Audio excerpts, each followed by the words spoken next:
You can take an aged individual who might have, again, 20 or 30% less anabolic response to protein than a young person.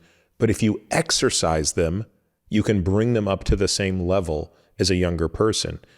These two factors suggest that activity might be the main determinant of anabolic resistance. And an aging individual or age within an individual is simply a proxy for activity. And so it's more difficult for older people to maybe do the same training load, but the muscle itself is still responsive. So the good news is you don't have to start exercising when you're 40 to actually have good muscle when you're 80. You can still do it at 70. Now, it's better to do it at 40 as well, but at any age, and that's also 100 plus, the muscle is still very responsive to physical activity. Hey everyone, welcome to the Drive Podcast. I'm your host, Peter Attia. Luc, thank you so much for being here. I know it's evening time for you, and as we were talking a moment ago, I think there's a decent chance we're not going to get through all of this. You laughed when you saw my agenda of topics, so maybe we will have a little Austin reunion, and we'll do the next one in person here in Austin. But let's give folks a little bit of a bit of your background. You have quite a storied resume. Can you give us a little bit of the highlight? As many people, I didn't know what to go and where to go to college. As most of us exercise physiologists, we're all field athletes. So we want to know how our genetics can be actually just compensated for by science. And so I wanted to do movement sciences. So I studied movement sciences here in Maastricht, the Netherlands. After that, I went to Austin, Texas for my master internship to work with Jack Wilmore, who people in exercise physiology will obviously know, at UT. After that, I finished, did my PhD in Maastricht again. Then after that, I went to Melbourne to work with Mark Hargraves, also well known to most people in this field. Spent some time in Melbourne. And then came back and actually did the rest of my career here in the Netherlands. So from assistant prof to associate and to prof here. And that's already been 13, 14, 15 years ago. And, today we're going to not talk so much about the movement stuff, although that would be obviously very interesting. And our audience, I think, would appreciate that as much as what we're about to talk about. But we're going to talk more on the nutrition side of things.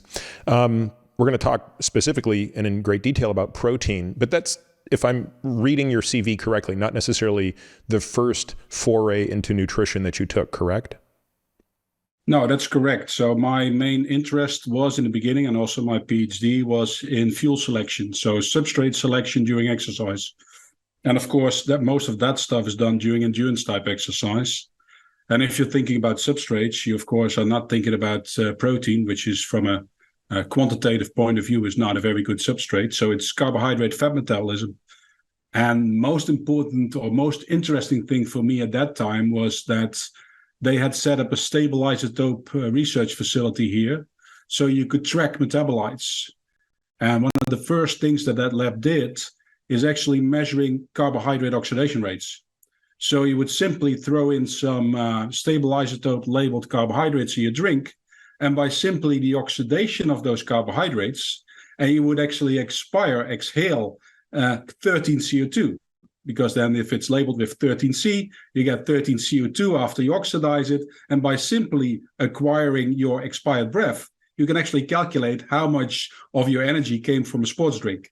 Now, that was so cool for me at that time.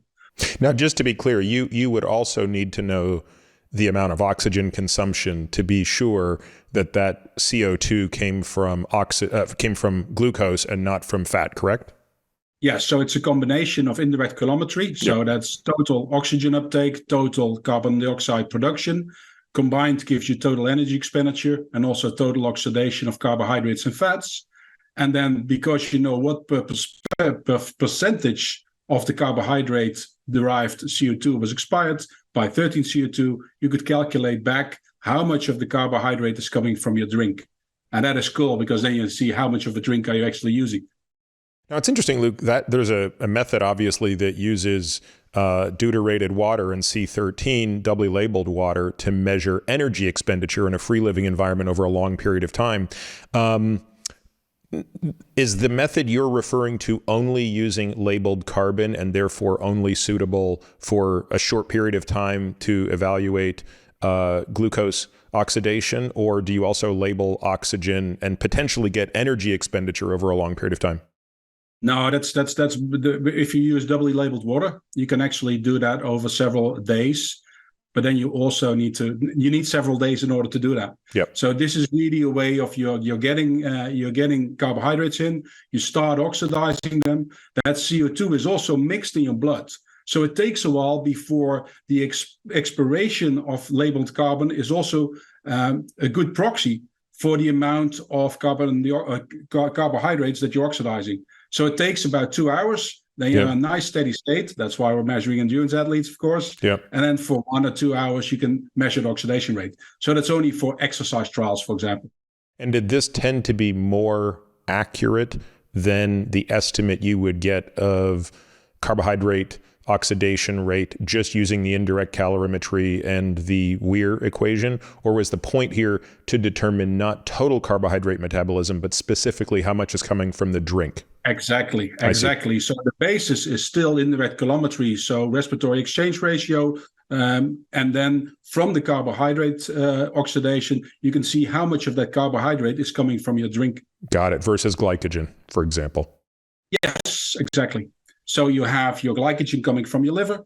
You have your glycogen coming from your muscle. You can actually detect that with an intravenous glucose tracer with a different label. And then you have your 13C label in your drink. So you can actually see all three substrates. So you can see what is coming from the drink, what is coming from your muscle glycogen, and what is total coming from your your plasma glucose, which includes, of course, the drink, but you can subtract that from total. And then you have all three different sources. And of course, that was not enough for us. So we also wanted to know what fatty acids are being used from your intramuscular triglycerides, so the fat inside your muscle fibers, and what is coming actually from the fat tissue that is releasing fatty acids and then transported to the circulation and taken up in the muscle. Because that is also an important topic for athletes, but as we will probably touch upon later, also for example, diabetes patients. Well, it's not going to be possible for me to just leave that one alone, Luc, and jump into protein, because I got to understand, especially for my own selfish needs as I'm preparing for kind of a long distance endurance thing. I thought my long endurance days were behind me, but I do have one more very long endurance event that's going to take about 20 hours coming up in a few months.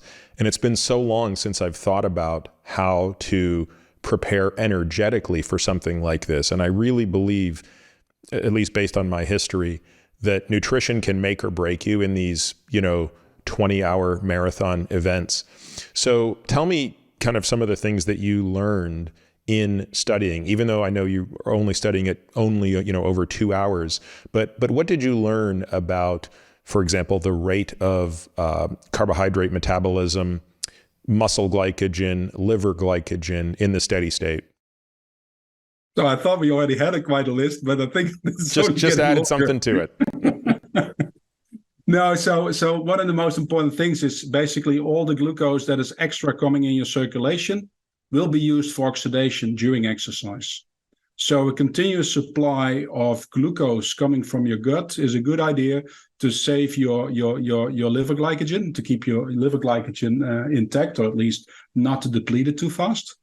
And so if you can maximize that, and of course we know that with glucose or glucose polymers, that is about at a rate of 1 to 1.1 grams per minute, so about 60 to 70 grams per hour.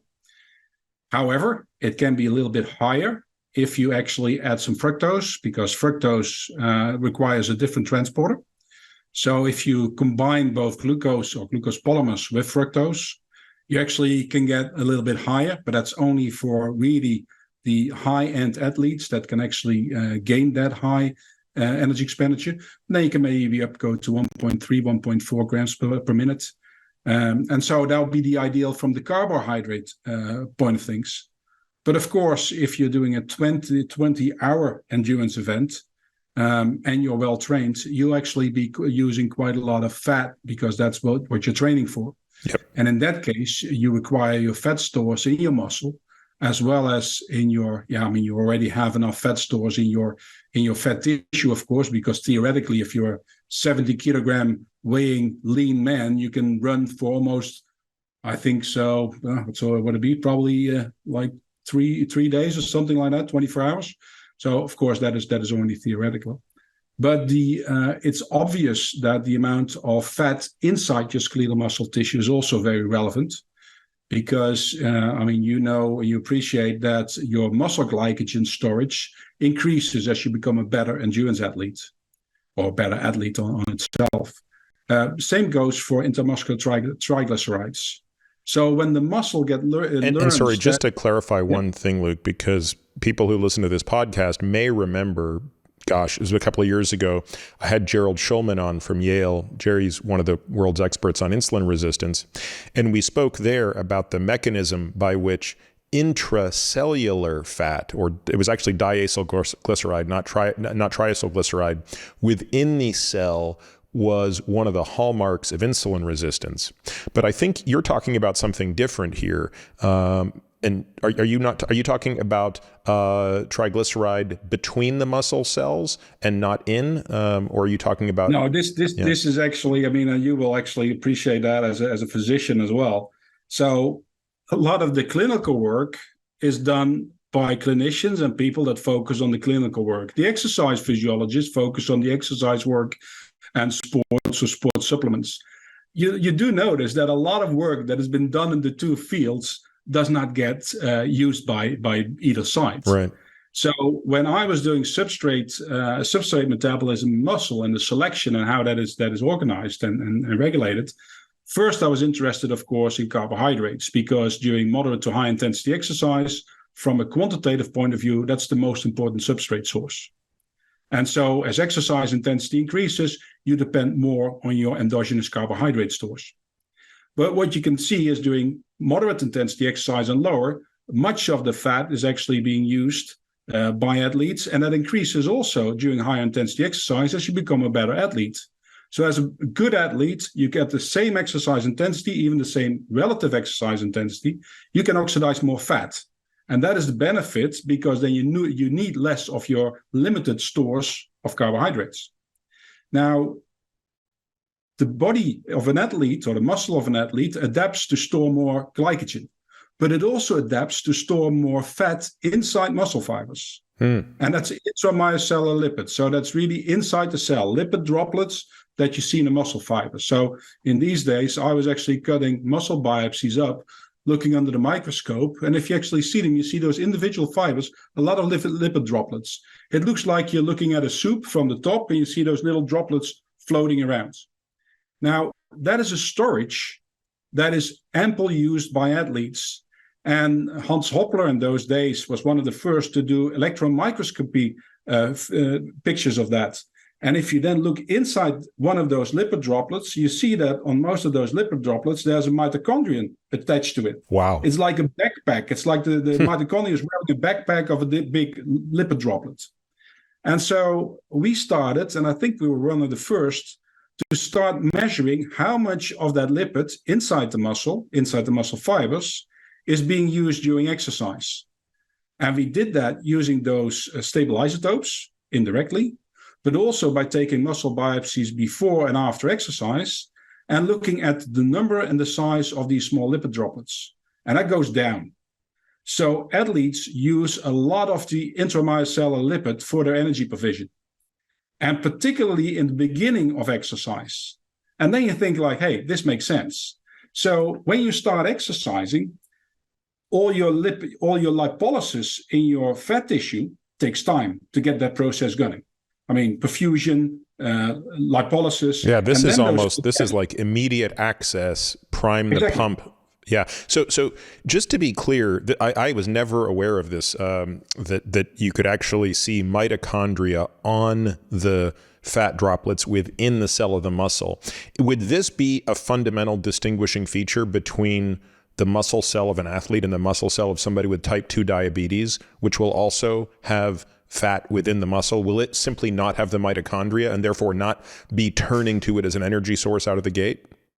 Very likely. I've never seen electron microscopy pictures of that because it's difficult to quantitate that because there's so many lipid droplets, so you can't make it quantitatively. But we actually, and exactly what you said, there were also other people in our university and our department looking at diabetics. And then I started to be interested in, hey, what's the difference? Because if you compare an endurance trained athlete and a diabetic, they both have huge intermyocellular lipids. And the difference is the athlete uses it, depletes it, builds it up again, but the diabetic doesn't. And if we actually exercise the diabetics, they were not really using that intramyocellular lipid. And that makes perfect sense because why? Because their blood is full with free fatty acids. So the muscle is not going to use those limited stores in the muscle because it's constantly getting free fatty acids from the circulation. So in the diabetics, it's a permanent storage with very little turnover, while in the athletes, it's a substrate source that is constantly being used.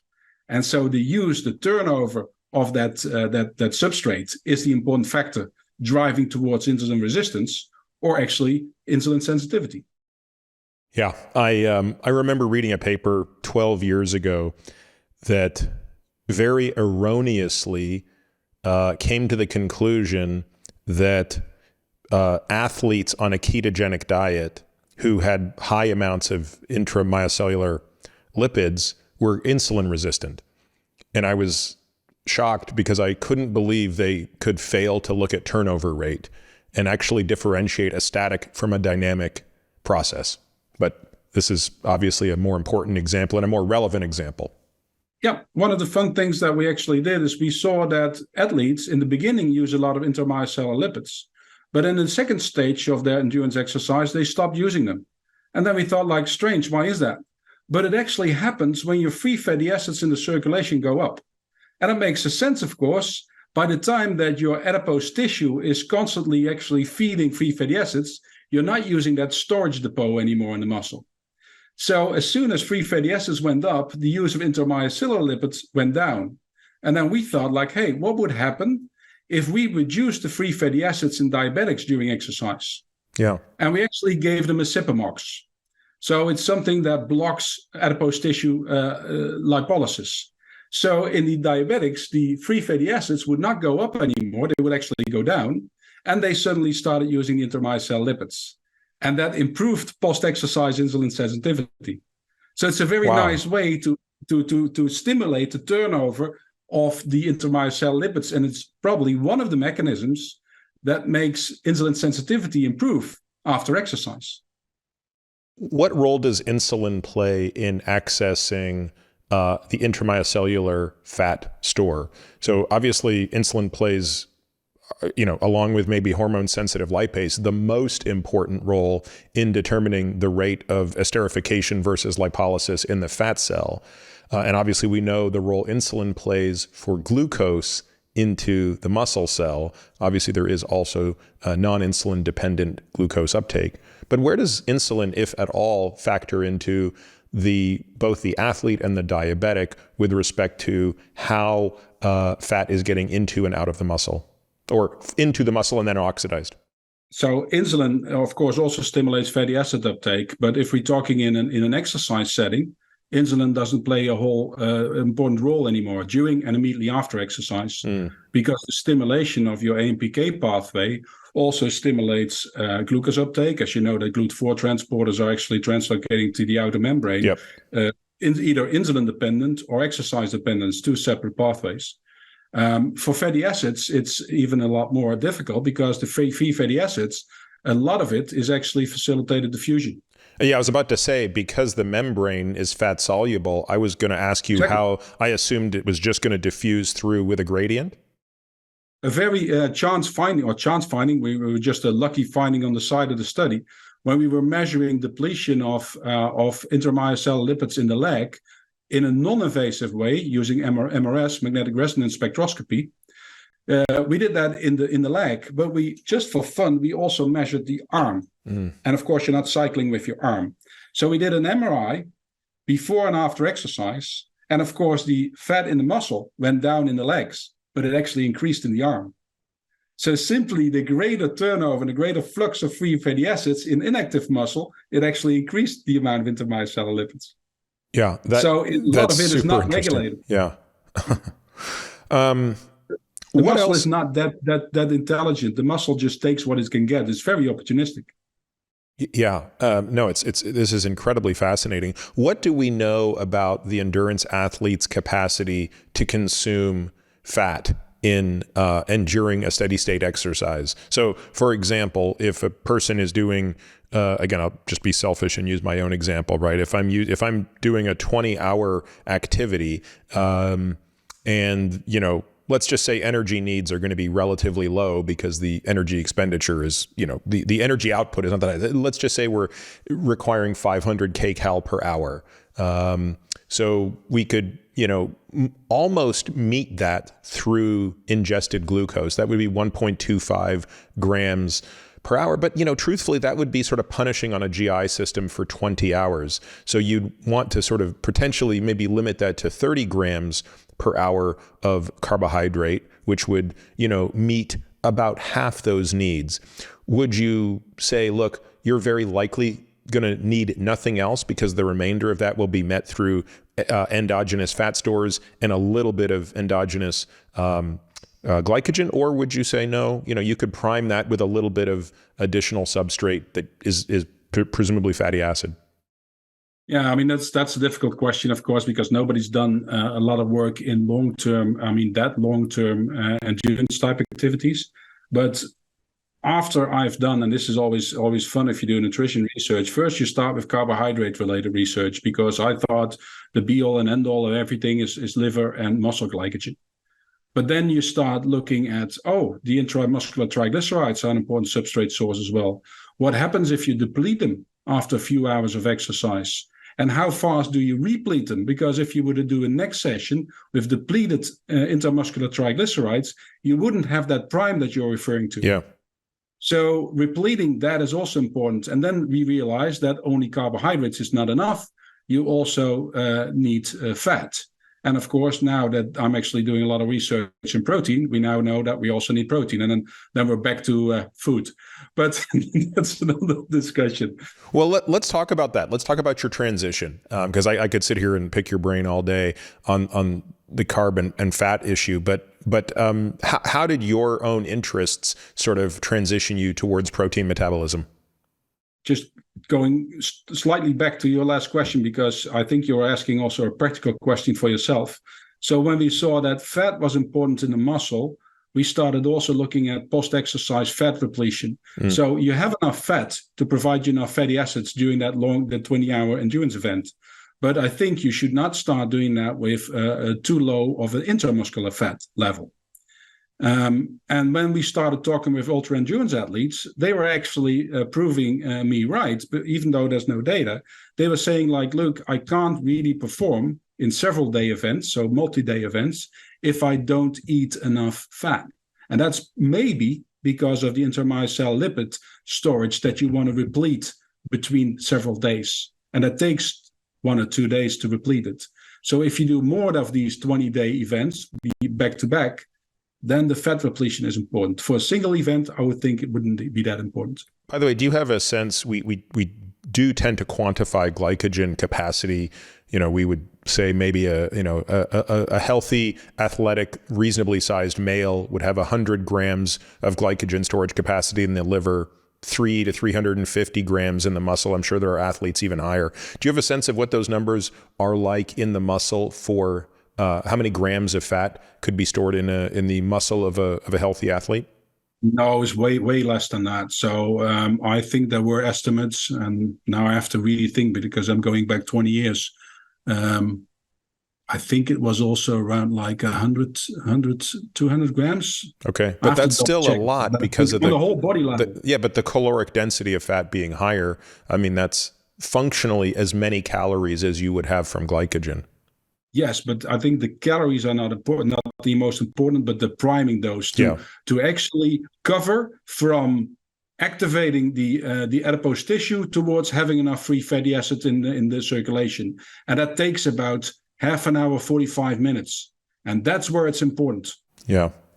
Last question on this topic. I know I said we would leave it, but this just reminded me of something else, which is what does the window of time look like in which an athlete has the greatest opportunity to replenish intramuscular fat stores and intramuscular glycogen? Presumably, it's a window following exercise, but how long does that window remain open?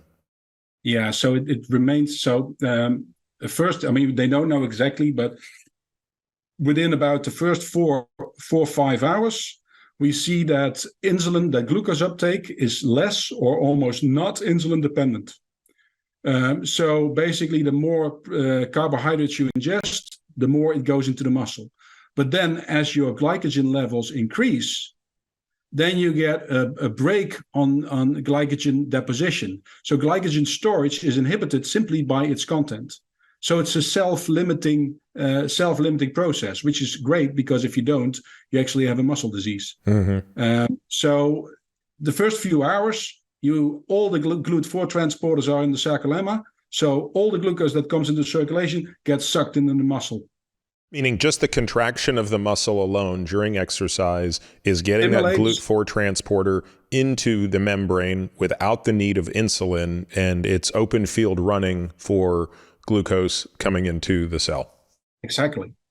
And that's one of the reasons why exercise is so good for maintaining glucose homeostasis. It's not only the total amount of muscle, but especially the way you use the muscle. I mean, the easiest way to get to actually cruise through your glucose tolerance test is before you go to your GP, you actually run for 2 hours because then you'll have the lowest OGTT that you'll ever see. Yeah, I did that actually once, just as a test. I wanted to see how insulin sensitive I could make my muscles before a 2-hour OGTT, and I don't remember the exact results, but it was astonishing how low.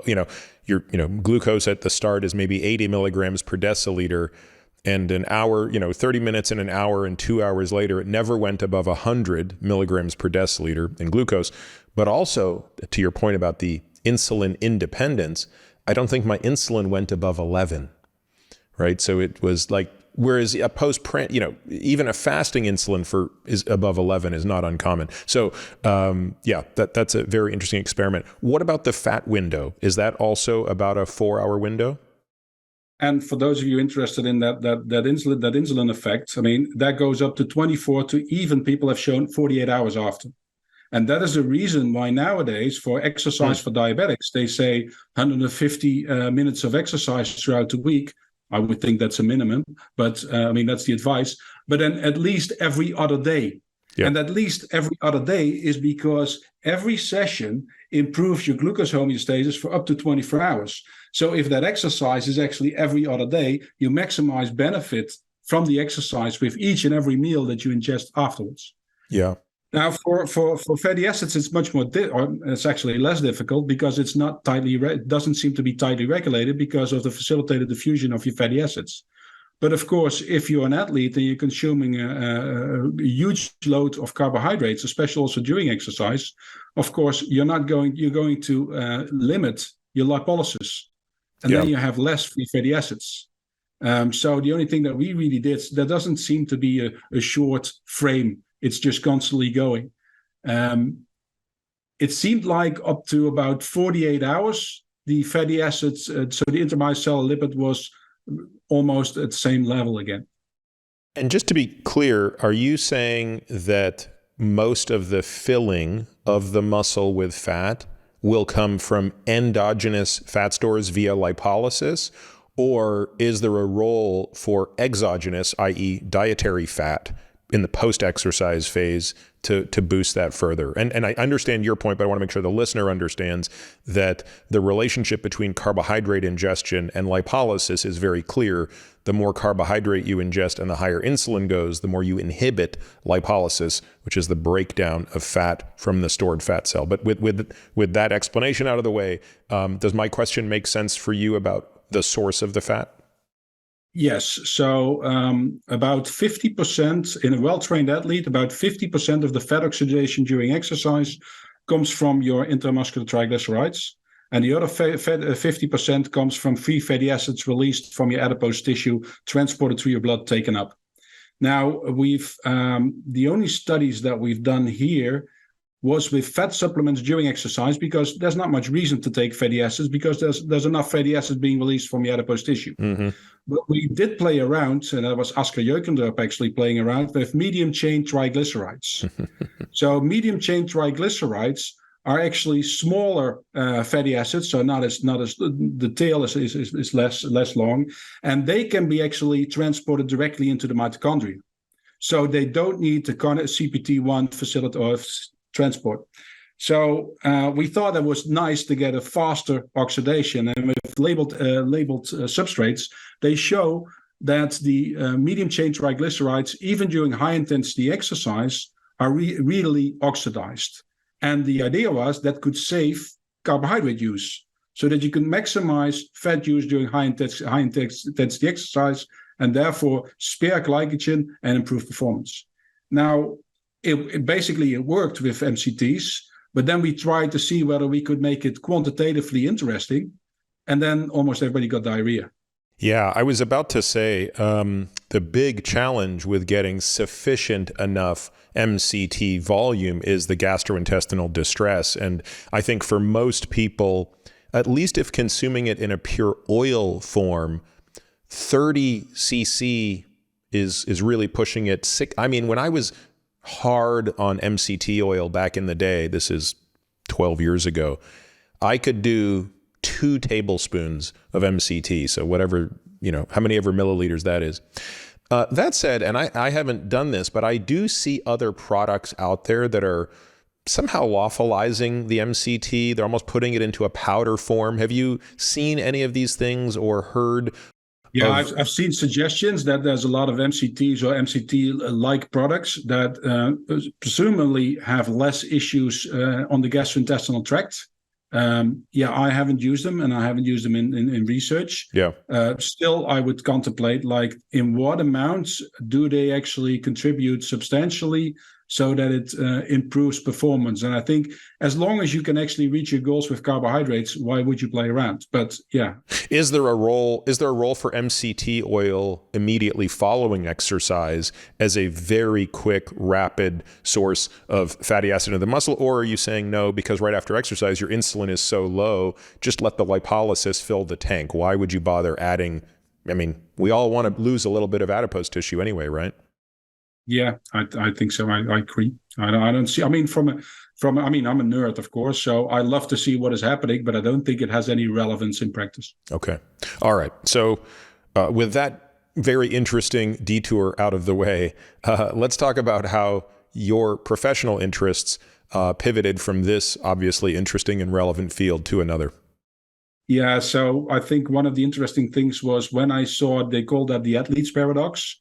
High intramuscular fatty acids in high intramuscular lipid stores in diabetic and obese people, and also in athletes. So what is the difference between them? So I started doing some diabetes-related research and exercise work in diabetics to improve insulin sensitivity and improve substrate metabolism. And then we were taking muscle biopsies. And I remember my mentor back then, Dr. Hans Keizer. He was actually teaching me how to take muscle biopsies. And he's a physician, so he was taking biopsies. And what we often saw is that when you took a biopsy from an athlete, it's like a chunk of muscle sitting there, like a piece of good steak. But then if we took biopsies from the diabetics, often sedentary people, it was like a blob. It wasn't standing up. It didn't have any structure. It was just like almost like liquid. And then we always saw that, and we were discussing that, and it was obvious that diabetes, or a less sedentary or more sedentary lifestyle, comes with changes in muscle quality. And of course, if you start thinking about muscle quality, you start thinking about protein synthesis and protein metabolism. And because I was working with older people, because the diabetics were older than my athletes, and so I thought, like, hey, this is much more interesting than the athletes. What is happening with that muscle? And then you automatically go from only substrate to protein metabolism. And yeah, that's where I got stuck and still haven't figured everything out. Or actually, I have more questions than I ever had before. Well, I think that's the mark of a really fun place to be, truthfully. So let's give folks some basic background, right? Let's not say any more about carbs and fats for the moment, because we could spend hours just defining them. But I do think people at a high level clearly understand that if you include ethanol, there are 4 major macronutrients. But let's talk about this one called protein. What is protein? What are the building blocks? What's it's made up of? What defines a protein? Which ones can we make? Which ones can we not? I'll let you run with that in any way you see fit. And then we're 3 hours further. So protein is one of the 3 macronutrients. Protein consists of amino acids. Amino acids are the building blocks of protein. And so they're also the building blocks of our cells, because all our tissues is mainly protein, of course. We have, say about 20, or depends how you define it, 20 or 22 amino acids, of which 9 are essential. The rest is non-essential. The definition of essential is always confusing to my students, because essential means we can't make ourselves, so there's no endogenous synthesis in our bodies in humans, whereas the non-essential you can actually to some extent synthesize. Now I'm probably mucking it up for everybody, because what I always say to the students, that doesn't mean that your non-essential amino acids are not essential in your diet. Mm-hmm. And then they never differentiate between them anymore, because as far as I know, I reckon that it's almost impossible to synthesize those non-essentials. But that is something that is still a topic that I would like to address, but that's difficult in humans, of course, because you can't simply just throw away all the protein and start feeding amino acids. And maybe we'll just also, just so people kind of get a sense of these things, they're called amino acids because they have a very clear structure. And I have to be honest with you, my biochemistry is so rusty, but I sort of remember them having, did they have a carboxyl head and a nitrous tail with a carbon in between? And then organic acid. Yeah. So it's an organic acid with this nitrous tail. So nitrogen is the big piece here that we don't see in carbohydrates and fat. Carbohydrates and fat are basically carbon, hydrogen, oxygen. Here you have carbon, hydrogen, oxygen, but you also have this big piece of nitrogen. So I'm sure we will talk about nitrogen balance. And then you have other things thrown in there, like, methionine has a little sulfur in it and things like that as well. But I guess the point is, just biochemically, they all have a similar backbone, but what differentiates the 20 or 22 of them is kind of the what's in the middle. That's the special sauce for each one, and that's what differentiates them. Yep. So, and then that's what differentiates them. And that also defines their individual characteristics. Now, we see that amino acids are important as our own building blocks, of course. And so that's why we need to consume protein, because they provide us with those building blocks. But what is interesting, and we'll come to that later, is that it's those amino acids are more than building blocks. They're also signaling molecules that directly stimulate muscle protein synthesis. So they directly activate the mTOR pathway, driving muscle protein synthesis. And so it's interesting, and I always explain it to first-year students, like you have a building site where you actually have bricks being delivered, and the bricks themselves pick up the phone and call the bricklayers to come over. So it's really amazing how that works. So simply eating, and I'll come to that later, stimulates your muscle protein synthesis. Now, of course, I'm a muscle physiologist, so most of my work is on muscle. We've been starting to work also on different organs because, this is of interest and there's not a lot of data there available. But what we do need to know is that you're synthesizing about 300 grams of protein on a daily basis. That includes tissues, that includes hormones, that includes enzymes, blood proteins, everything together. It's about average estimate, about 300 grams. As most of the listeners will consider, is that they are consuming about, say, 70 to up to 100 grams of protein per day. That means that going off for 70 grams, for 1 gram a day, for a 70 kilogram weighing man, that will be you're recycling 230 grams. And this is something that people don't realize. So yes, we consume foods and we need those building blocks, but you're also constantly using amino acids that are being released from the breakdown of tissues. And then you use them again. So you're making 300 grams, you're only ingesting 70 grams. So that means on a 24-hour basis, you're recycling 230 grams of amino acids from your own body. So you're very sustainable. So what is it that, let's talk a little bit about kind of the use case for it, right? So 300 grams being utilized per day.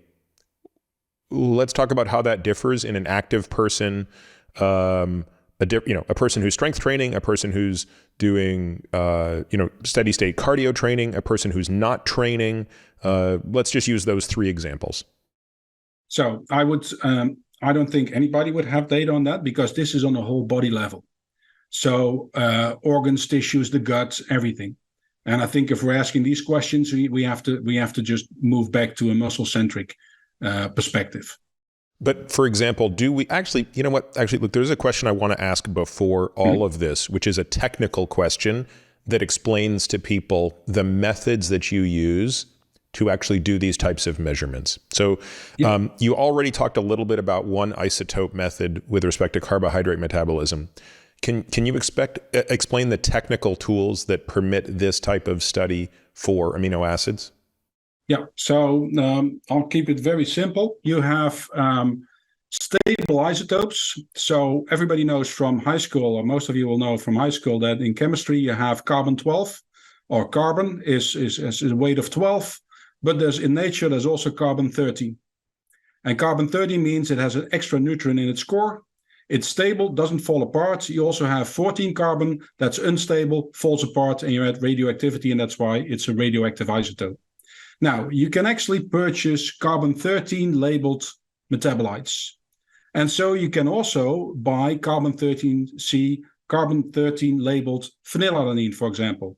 Nowadays, we often use phenylalanine as the tracer because it's an essential amino acid that is hardly metabolized in muscle, or not metabolized in muscle, and it's not as volatile as, for example, leucine. And leucine, of course, has a lot of other effects. So you want to have a nice, stable amino acid that is a good representation of other essential amino acids.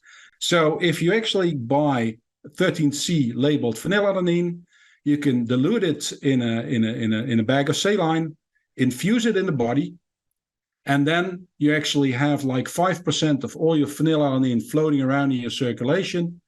And then you take a muscle biopsy. Then you take the muscle out of the biopsy. You take the protein out of the biopsy. You can even separate mitochondrial protein or myofibrillar protein. So that's actin and myosin, for example. And then hydrolyze that protein back to its free amino acids. And then use mass spectrometry to look at how many of those amino acids in the muscle protein are coming from the carbon-13C labeled phenylalanine. Now, a few hours later, you take a new biopsy and you see how much more of that 13C phenylalanine is built into the muscle protein. If you divide that by the availability in the circulation and the time between the two biopsies, you have a fractional synthetic rate, generally expressed in percent per hour. Now, on a daily basis, that's about 1 to 2% per day. So it's always confusing. It's always magic to me. That means if all the proteins in your muscle are generic, which they aren't, of course, but assume an average, then they are actually completely refurbished in 50 to 100 days. So I always ask people to look at their own arm and realize that in 50 to 100 days, they have a new arm. It's completely refurbished. So the individual proteins in the muscle are broken down and build up again. And we can measure that by infusing those labeled amino acids and simply measuring their synthesis rate. First of all, that is an absolutely amazing idea that is, of course, self-evident based on the nature of what we know about protein turnover. But when phrased that way, is simply remarkable, right? In other words, we don't take it as so earth-shattering that every 3 months our entire hematopoietic system turns over, right? I mean, we know this. We know that every 90 days a red blood cell is gone and it's replaced with a new one. Effectively, the entire red blood cell architecture in my body today is completely new from what it was 3 months ago. But when you talk about it through the lens of muscle, it's much more complicated. I mean, it's just much more difficult to wrap your mind around. Obviously, one of the questions is, but I don't notice any difference. Like, what preserves the architecture? This gets to what is being replaced and what is technically not being replaced. How does the shape change so that we don't look different, so that we're not a constantly morphing creature? Yeah, so you have more questions than I can ever answer, but that is also, and we'll come back to that later, I hope. So we've started also measuring turnover rate of tissues other than muscle. And then it gets even more freaky. And then you start really thinking like, how is this regulated? Let's not do this because it will be confusing, but we've also measured protein turnover in the brain, in the human brain. And then if you see those turnover rates, then you have different questions. But let's not go there. Let's stick to the muscle for now. So it means that in order to keep the muscle and maintain muscle mass, you need to stimulate it because the breakdown will continue.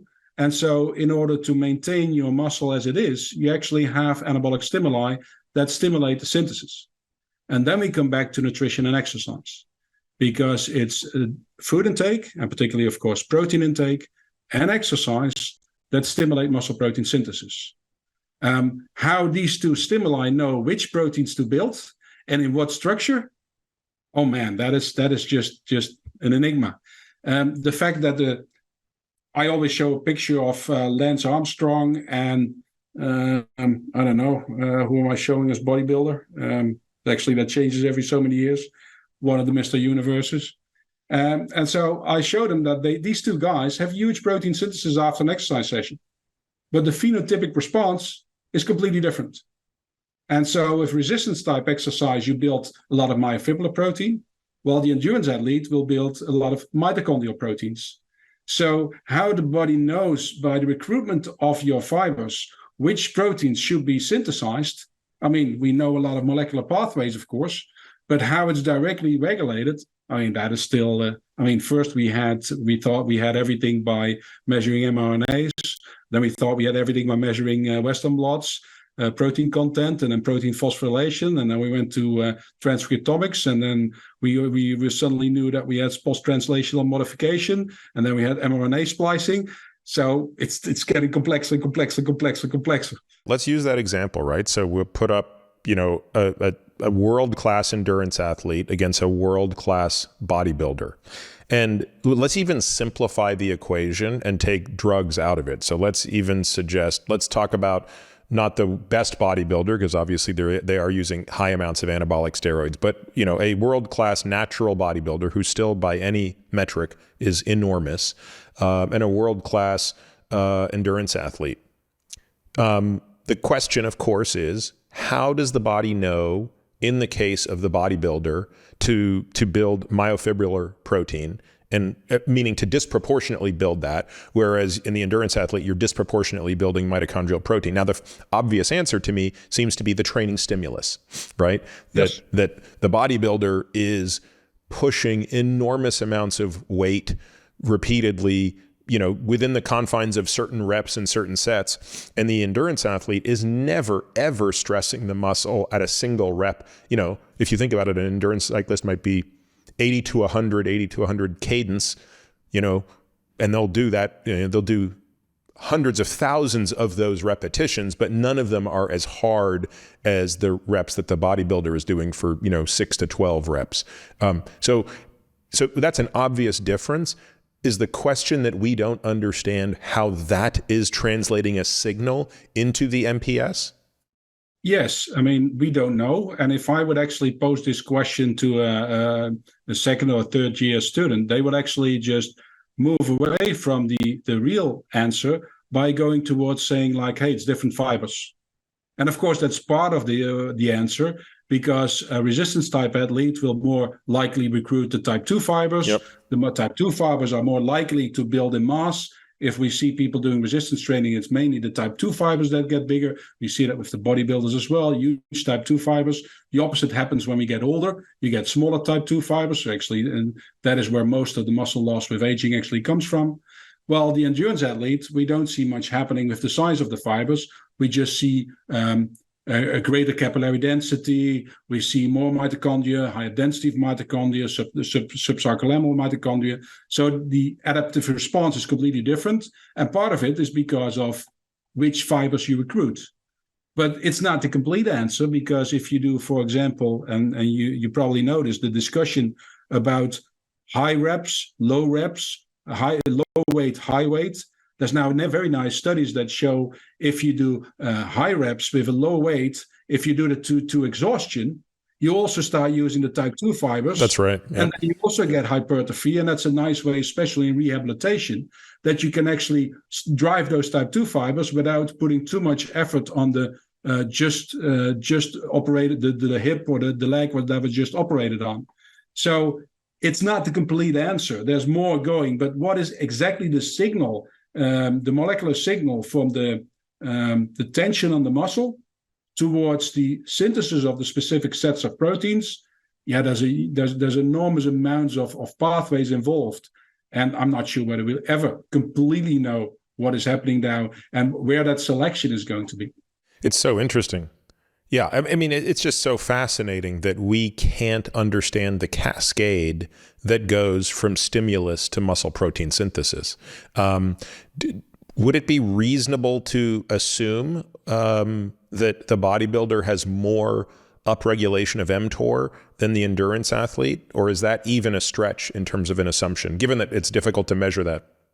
I mean, we now also know that a lot of the hypertrophy is actually mTOR. The stimulation of muscle protein synthesis can be mTOR independent.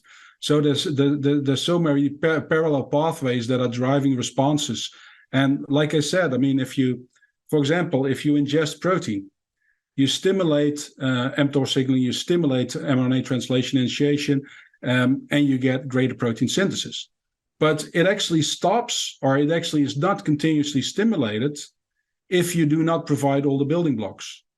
So if we, for example, after exercise or even at rest, we provide people with the branch-chain amino acids, so mainly leucine, is driving that anabolic response. It's a signaling response. And you stimulate muscle protein synthesis, and for up to 2 hours.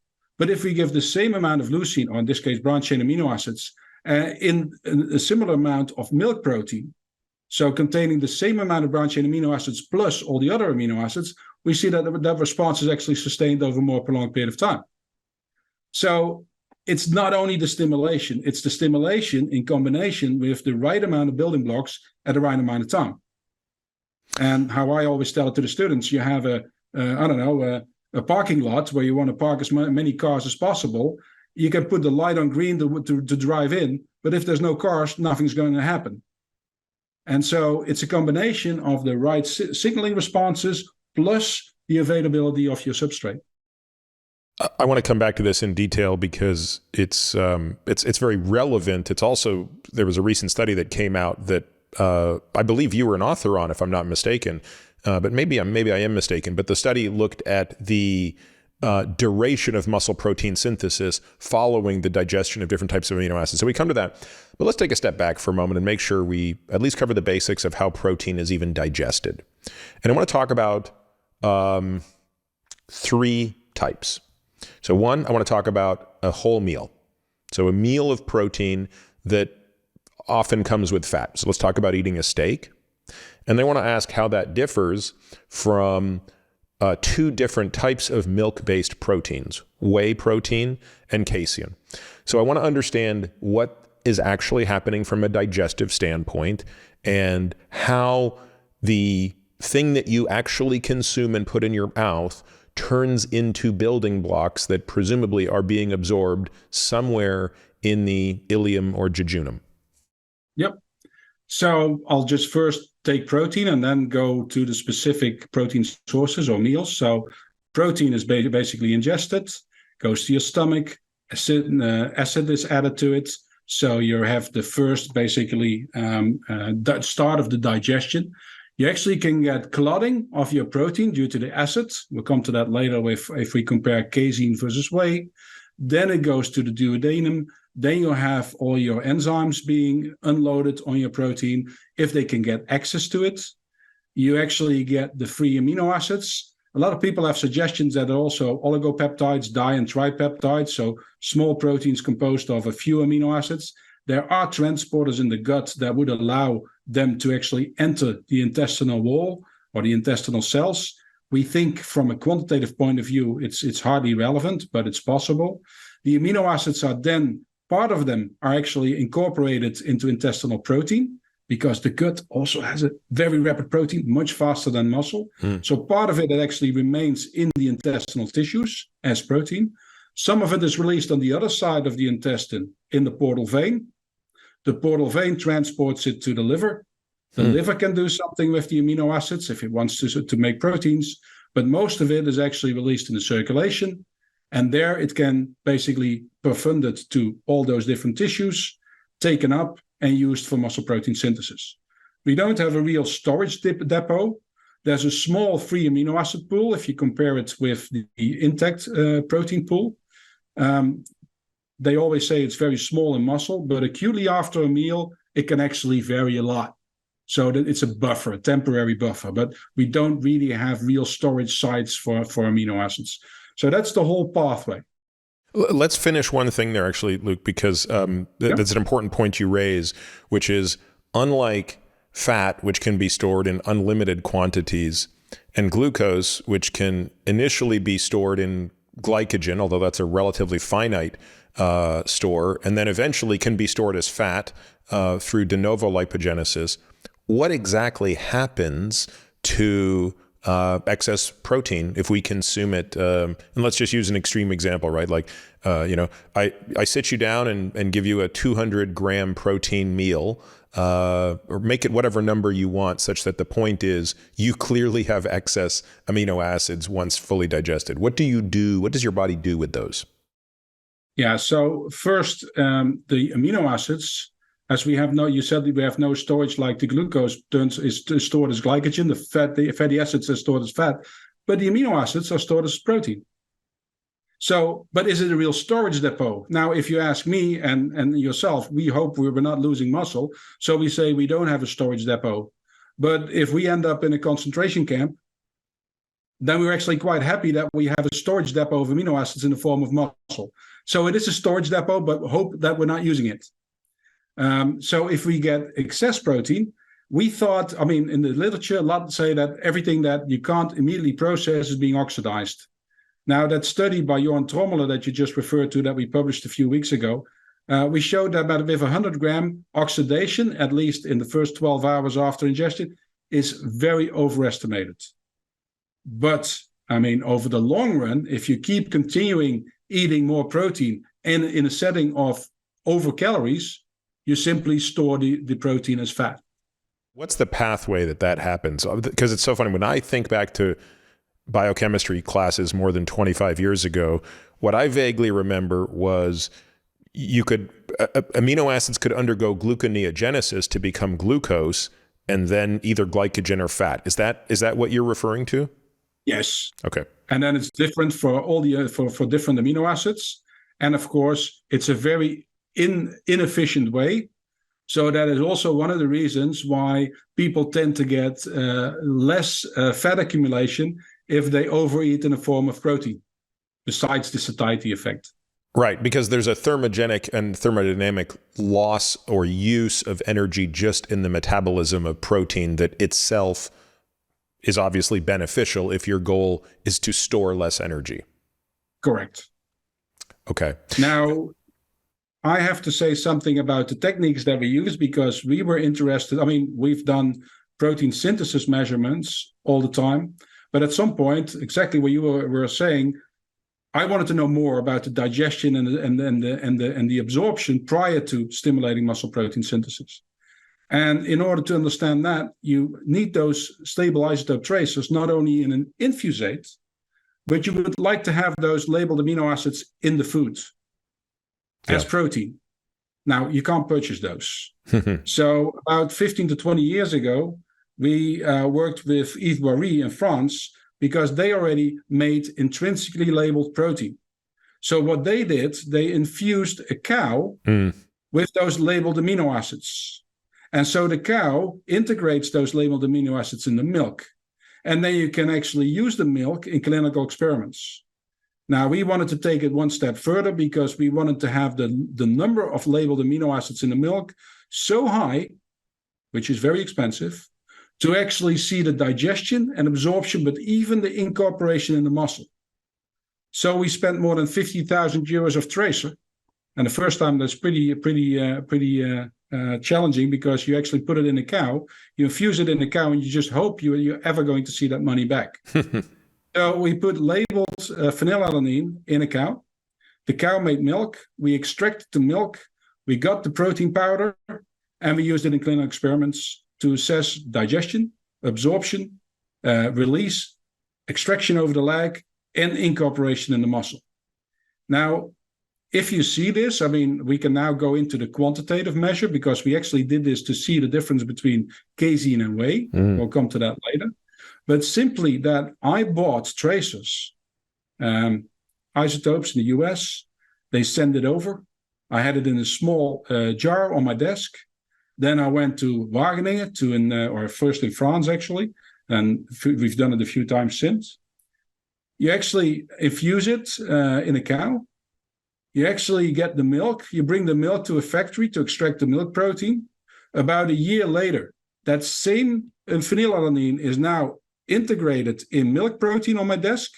The same whole molecule that came from the US to my desk, then from the US to France in a cow, then from the cow's milk on my desk again. Then it went into an older subject in a study. We took a muscle biopsy. Now, a year later, I have a muscle biopsy on my desk that has that same full amino acid integrated in the muscle, and I actually dissolve it, bring it to the mass spec analysis, and I have that same amino acid in my hand again. That amino acid has been around for 4 years and went from a lab in the US through a cow, through a cow's blood protein, through the milk protein, to my desk, back into somebody else's leg. That's amazing. And just give me a sense of yield. When you made the casein or the whey protein from the cow's milk, what fraction of the phenylalanine was actually labeled with the isotope? We got 25% of the tracer we found back in the milk. Wow. And so you can imagine, as a Dutch person, I'm supposed to be cheap. So losing 75% of that money in a cow is not something that you can sleep on. So we butchered the cow. And how much of the phenylalanine did you find in the meat of the cow then? Exactly. So this was really funny because we actually butchered the cow. So we got of course, it gets difficult because you have to multiply it by total amount of meat. And if you butcher a cow, you don't get all the meat. Of course. You don't get all the organs. But we sampled all the organs. And that was a starting point for us to start measuring turnover of other organs in humans. But what was interesting is that different muscles had different enrichment, but it was all ballpark the same. We never calculated whether we actually came back to 75%, but it must have been very close. But we use that meat, and that will come back to your other question, to see whether there's a difference in the digestion and absorption when you ingest meat as a steak, or if that same steak was first put in a meat grinder and you had basically minced meat. Huge difference. Say more. And then you actually get, with minced meat, you get more rapid digestion and absorption, which should also expedite your muscle protein synthesis. Because the more rapid absorption, the greater and faster the release of leucine, the greater the stimulation of muscle protein synthesis. Now, that was a fun study for us to do. And when we were writing it down, I was trying to find in the literature some suggestion that the minced meat versus steak, that actually there was some data to suggest that it improves, accelerates digestion and absorption, potentially improves anabolic responses. We came up of a study that was done in the 60s that showed that, and this was epidemiology and it has its limitations, that people that have older people that still have their own teeth generally also have their muscle still intact. So that was a nice link to say that your mom has been right on a lot of things, because, I mean, I spent probably like 30 million euros of research money in the last 30 years to basically provide clinical proof that my mom was right on a lot of things. Meaning when she said chew your food. Chew your food, but even something as simple as sitting upright.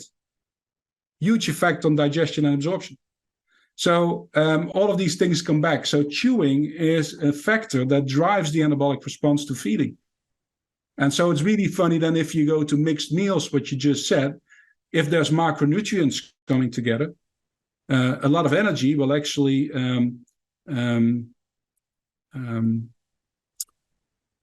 reduce gastric emptying or slow down gastric emptying.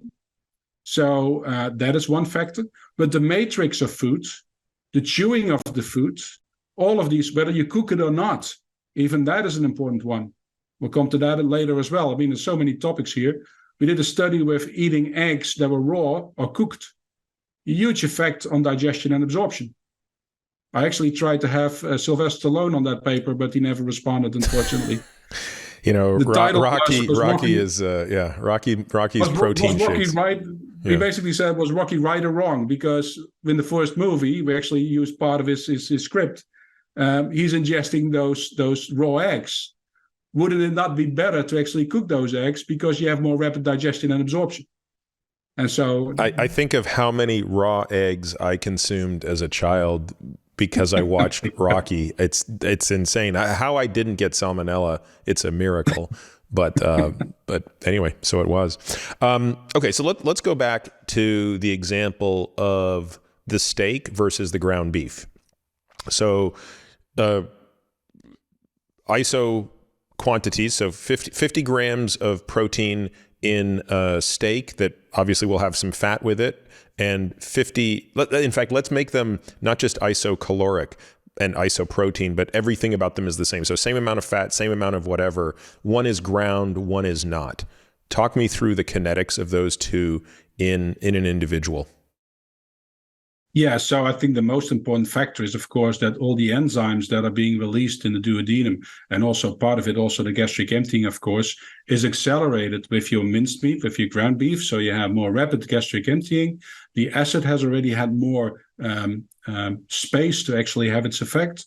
Faster gastric emptying, then it gets into the duodenum. You don't have those big chunks of meat, but you actually have those enzymes that can actually attach everywhere much easier, so you get more rapid digestion and absorption. It's a little bit similar to, for example, casein and whey. Everybody knows now, all the athletes that say we need whey protein, but that's because micellar casein, the other 80% in milk, 20% whey, 80% casein. That was actually the first study. That's actually the study why we did the intrinsically labeled protein.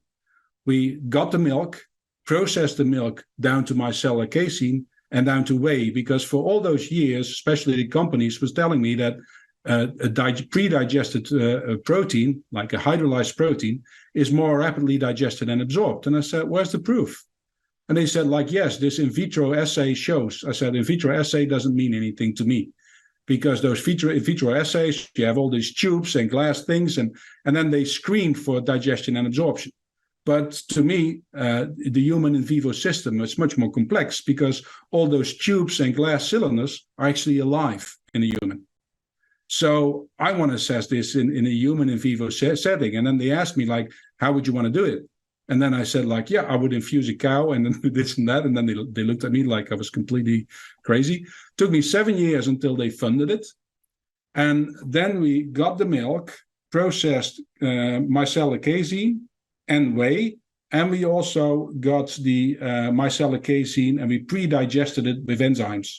So you get a casein hydrolysate. Now, we've all checked them for digestion and absorption. And then you see that the hydrolyzed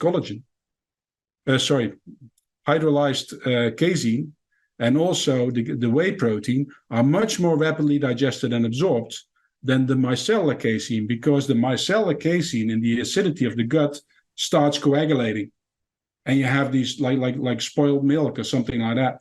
And so the gastric emptying is probably reduced or slowed down, but also the capacity of the enzymes to basically start digesting the food. And so that's how we now know that rapidly digestible protein is more likely to stimulate muscle protein synthesis to a greater extent. So there's two characteristics of a protein. That is the digestion of it and the rate of digestion. But then you would expect that a pre-digested casein would do exactly the same as a whey protein, but it doesn't. They're just as rapidly digested and absorbed, but whey protein still has a greater anabolic response. And of course, that might have something to do with the amino acid composition. And we know that whey protein has a higher leucine content. And so if we add, for example, free leucine to casein, we get a greater anabolic response. So obviously, the amount of leucine is an important factor. So in a nutshell, two characteristics of a protein and their capacity to stimulate muscle protein synthesis is digestibility, the rate of digestion, and the amino acid composition, with particularly the amount of leucine in the protein. And anything that slows down the gastric emptying or the release of leucine in circulation will likely also slow down the anabolic response. So let's unpack that a bit, because there's a lot there. We're kind of collapsing digestibility and rate of digestion into one feature, although can't they be disentangled a little bit? Because the example of the whole meat versus the minced meat, presumably they have similar digestibility. They have just as much sinew, they have just as much fat, but one has been effectively broken down and it would have a higher rate of digestibility, correct? No, I think with actually cooked meat, the digestibility is the same. It will take a little bit longer for the steak than for the minced. Sorry, I mean the rate of digestion, wouldn't that be Exactly. quicker? Yes, yeah. Yes, exactly. Okay. And so, I mean, if you're ever in for a sabbatical and you want to do a few years of research in Maastricht, please come over, because these are all the same questions that I had, and there's so many more. We as nutrition scientists, we love to work with a single ingredient, because otherwise we don't know what is going on. So most of the work that we've done in the past is actually comparing protein X with protein Y. And then with protein, I mean protein isolate or protein concentrate. So protein powders. And that's why a lot of people in the public media just, of course, read or like to see our studies, because it's about the powders they eat. But of course, normal people don't eat protein powders, protein isolates or concentrates. We eat foods. Now, if you go back to the literature and looking at how many studies have assessed the anabolic response to eating foods, that is very slim. Yeah. And because, I mean, nobody's interested in foods. I mean, it's often like, is protein X versus this? Because if you start having meals where everything comes together, plant-based proteins, animal-based proteins, the processing of the protein, whether it's heated or not heated, whether it's cut fine, minced, not minced, chewing well, not, whether it's combined, how much on the plate, how many fibers, all of these things together actually determine the anabolic response to feeding. And then the digestibility becomes most important.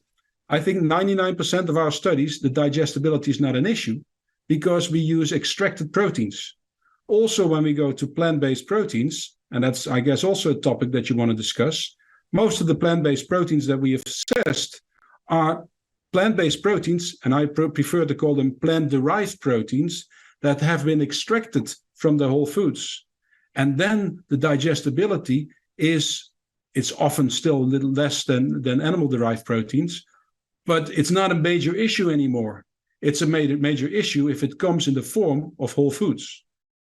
All right, let's go through this in some detail, because this is super fascinating. But before we do, I want to really ask the question of how much does it clinically matter the rate at which muscle protein synthesis is stimulated? Because what I'm hearing so far, and I want to try to summarize this for both myself and the listener, is that you really have three factors that are going to determine the rate at which muscle protein synthesis takes place. You have the digestibility of the thing that you are ingesting.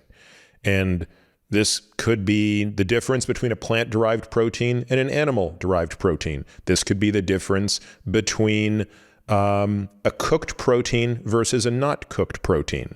And this could be the difference between two different types of proteins, period. You then have the rate at which this protein is digested. And obviously you can picture a curve with the x-axis being time and the y-axis being digestion. The rate of digestion will speak to the shape of that curve. And again, I think there are probably many things that impact that, but the obvious examples you've given here would be how the food is cut, and it could be, ground beef versus whole beef, how well the person chews. All of those things impact the rate. And then the third factor is the composition of the amino acids itself. You've alluded to leucine many times. We talk a lot about leucine on this podcast because, of course, it is the number one and the most potent mTOR stimulator. But obviously, there are other proteins as well, lysine, methionine. These are probably more pro-anabolic, and therefore the concentration or distribution of amino acids plays a role. Now, let's go back to the macro question, which is a person is looking to maximize, optimize, maintain, increase lean body mass. This should be a goal of everybody, right? It doesn't matter if you're a 75-year-old woman or a 25-year-old man. The maintenance of lean body mass, if not the increase in lean body mass, is a very important pillar of living a long, healthy life. So if that is true, then presumably anything we can do nutritionally, we'll talk about training later, but anything we can do nutritionally to maximize or increase muscle protein synthesis should be good. But the one thing that we're missing is the window over which that happens. So is the goal always to maximize that for the highest peak independent of the base? Or do we want more of a time-released effect where we say, look, we'll take a lower rate or a lower peak muscle protein synthesis, but I'd like to sustain that for many, many hours. So you're laughing, so I've touched a nerve, which means I'm probably asking a question you are asking, but I'll let you go from there. No, this is awesome. I mean, these are all the questions that the field has and that we all have. So because it becomes much more difficult, because one factor we didn't discuss is the amount of protein. Because the amount of protein also has an effect, of course, on the curve. And you can compensate with the amount.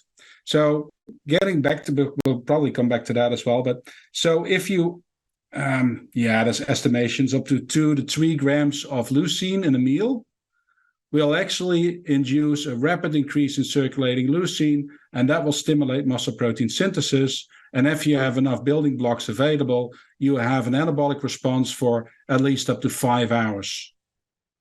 So this has led most of us in the field to believe that it's best to ingest, at least now we're talking about healthy people. If you become older, you become less resistant to the anabolic properties of amino acids. Anabolic resistance is probably also something that we'll come back to later. But if you're a healthy, active male or female, 20 grams of protein is assumed to be the optimal amount to maximize muscle protein synthesis for up to 4 to 5 hours after a meal.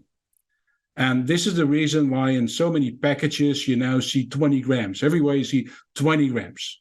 Now, that comes from studies showing that 40 grams of protein, ingestion of 40 grams of protein does not result in greater muscle protein synthesis rates than 20 grams of protein.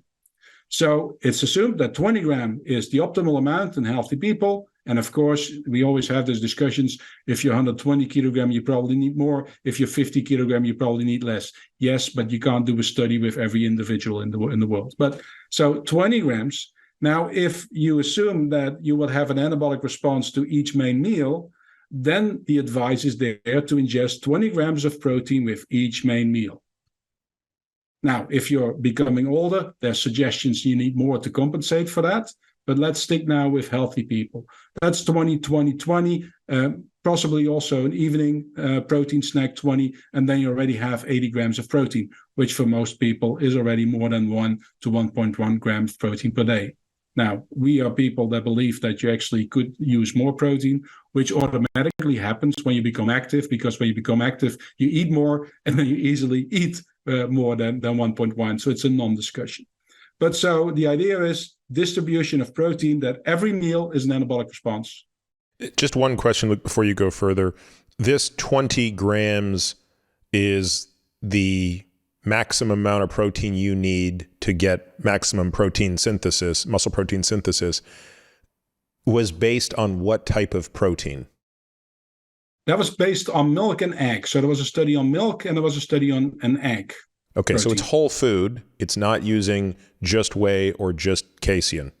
No, it's not whole foods. This is a protein concentrate. So egg protein concentrate and milk protein concentrate. So that's a very important point because, as I said, if your digestibility is not 100%, which in a meal is never, of course, and you have a delay in digestion and absorption, then 20 grams could be suggested to be a minimum.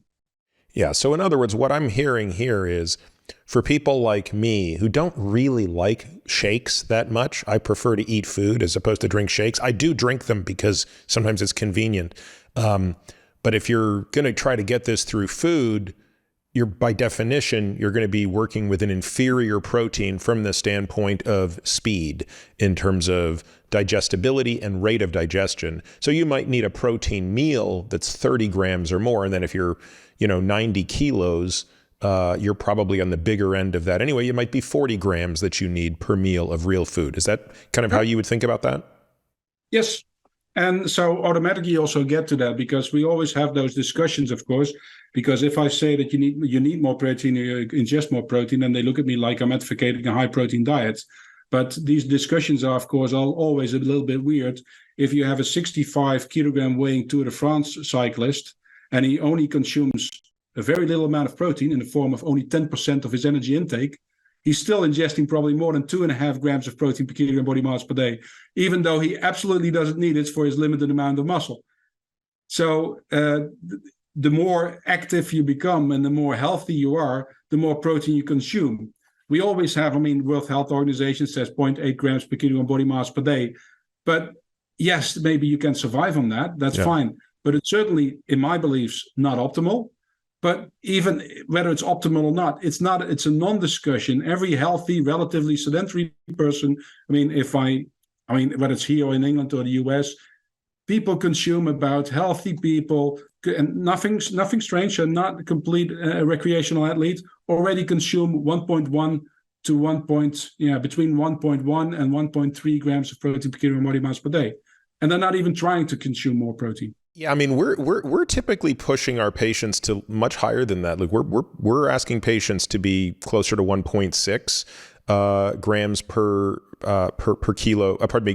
Grams per kilo per day. And truthfully, if we're really trying to put muscle on people and their training volume is high, we're closer to 2 grams per kilo. It's great if you can reach that. Here in the hospital, we're doing a lot because I do a lot of clinical work. So we evaluated protein intake in the elective hip and knee surgery patients, so the older population, but these are not sick. They're coming in for a new knee or new hip.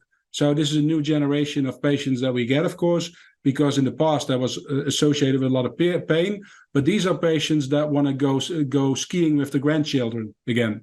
So they want a new hip or new knee. So they come in, they're very healthy, but in the 4 days that they're in the hospital, so the advice, to go back to the advice, Aspen guidelines, for example, between 1.2 and 1.5 grams of protein per kilogram body mass per day. That's the clinical advice for recovering patients. You know what they actually, so in our hospital, so what they actually get, what they're being delivered is 0.8 grams. And how much lean mass? How much lean mass do they lose in 4 days of inactivity? We'll come back to that. So they get 0.8. And you would say give them more. They consume 0.5. So they only consume, so the healthy patients in the hospital here, the healthy patients go for elective surgery. In those 4 days, they consume 0.5 grams, which is 1/3 of the clinical guidelines for the advised amount. And they lose about 1.4 kilograms. Wow. So they'll lose more than 3 pounds of lean mass in 4 days. And I've talked about this extensively on the podcast about the asymmetry in how quickly you lose versus how long it takes to get back. And of course, we talk about this a lot in the context of falls that result in fractures, because here it's an even more vulnerable population for many reasons. First, unlike the elective hip replacement and the elective knee replacement, whose patients are generally very healthy and able to get back to PT quite quickly, especially in the hips.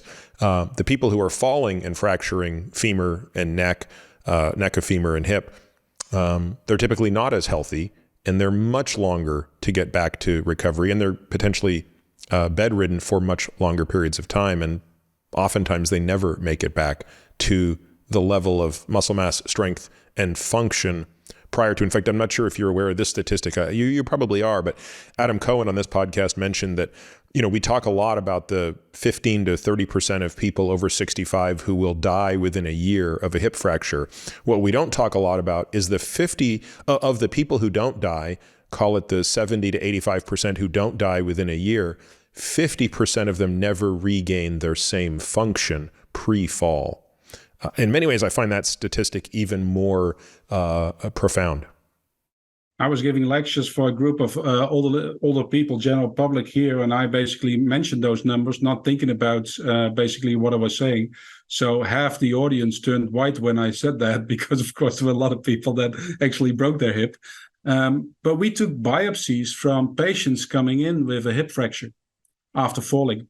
And we compared that muscle with age-matched people that didn't have a hip fracture, didn't have a fall.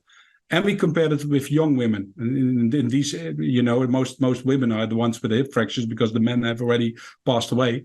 But you actually saw that the size of the type 2 fibers was tremendously smaller in the women with the hip fracture than the ones that didn't have the hip fracture, even though we matched for almost everything, lifestyle and everything.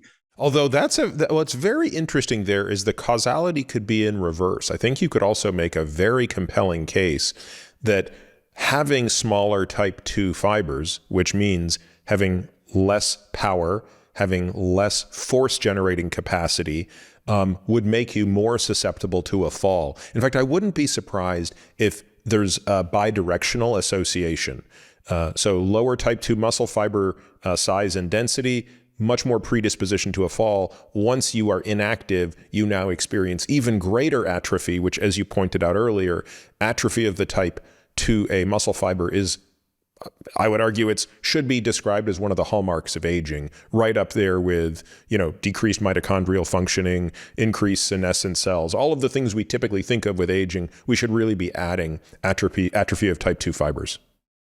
And that's why maintaining muscle or maintaining there is more than maintaining muscle. It's also especially maintaining the type 2 fiber size, because what we now often see with patients getting back, and especially now with COVID, we are sending people home much more fast because we don't want them to get a bacteria or anything like that, and we don't want them to attract COVID. So we send them home earlier.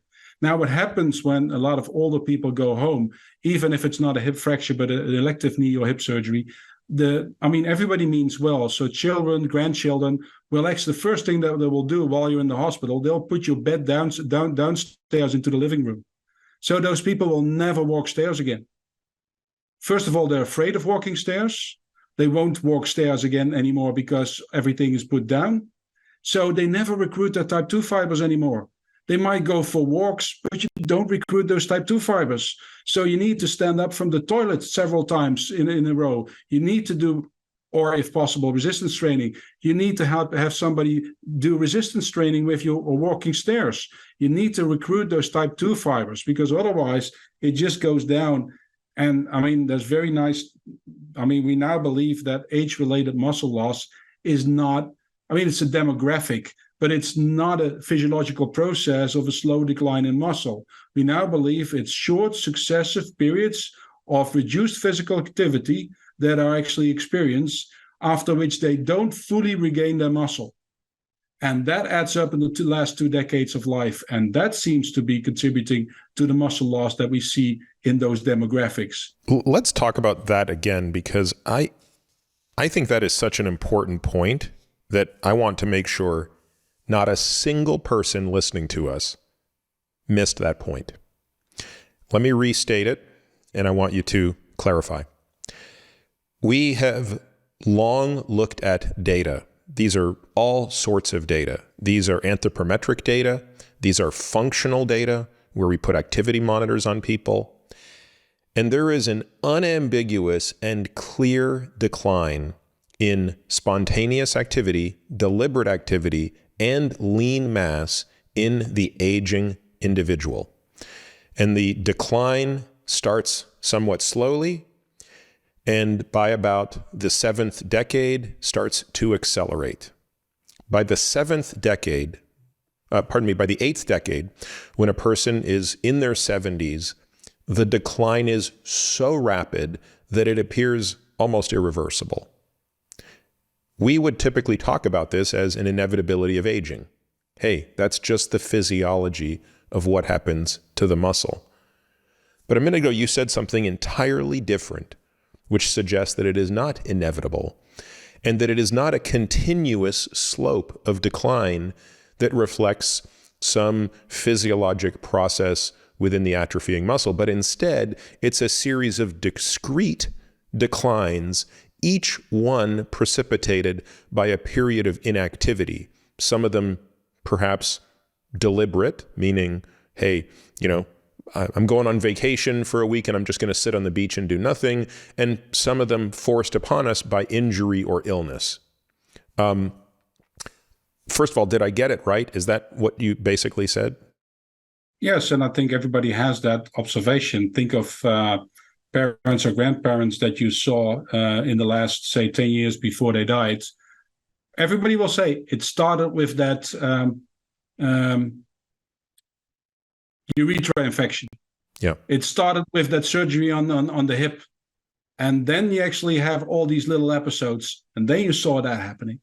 And that's exactly what is happening. But it is, of course, muscle-centric. So I'm talking about muscle loss. Of course, if we're talking about cardiovascular disease and progression, that's a different story. Yep. But for the muscle loss is not something we don't believe anymore that it's in an individual. There's not a gradual loss over time. Because in the individual level, it can be completely different. The demographics show this because as we age, there are more people in that situation where they have short successive periods of reduced physical activity. And I think one of the first people to actually publish this was Douglas Penn-Jones, who unfortunately passed away himself at a way too young age, but he called it the catabolic crisis model. What I find interesting about that is you mentioned that maybe this doesn't apply to a decline in cardiorespiratory fitness or cardiovascular function, all these other things.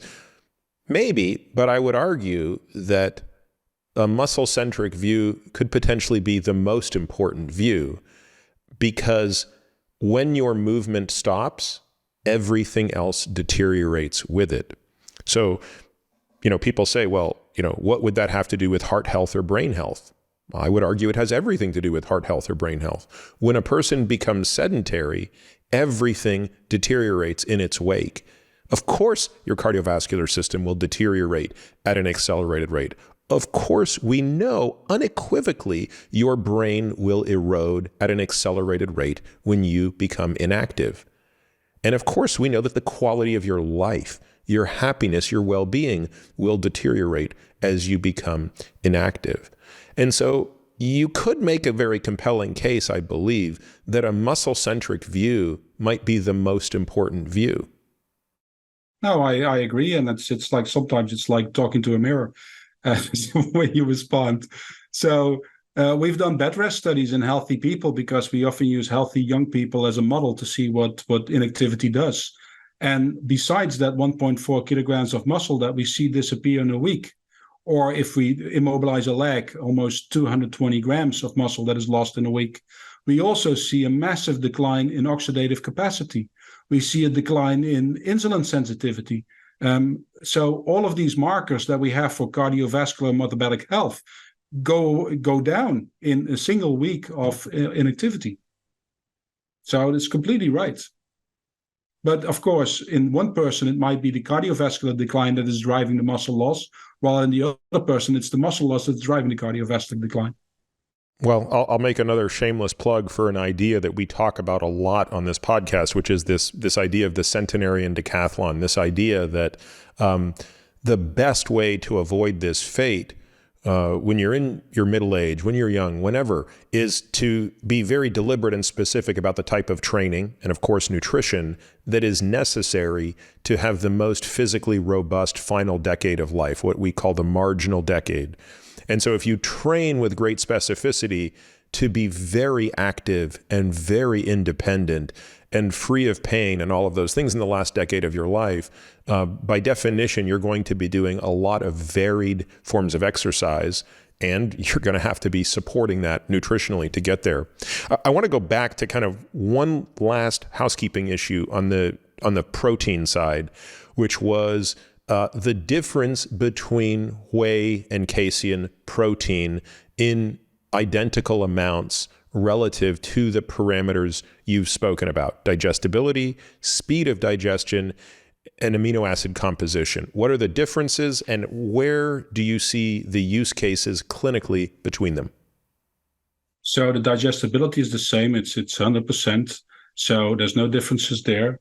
But if you ingest casein versus, and that's micellar casein versus whey protein, the casein is the whey protein is much more rapidly digested and absorbed. You see a greater spike in your free essential amino acid concentrations in your blood, including leucine, and you get a greater stimulation of muscle protein synthesis as a result. However, the longer you measure, the more the casein catches up on the whey. That's also something that you have to realize.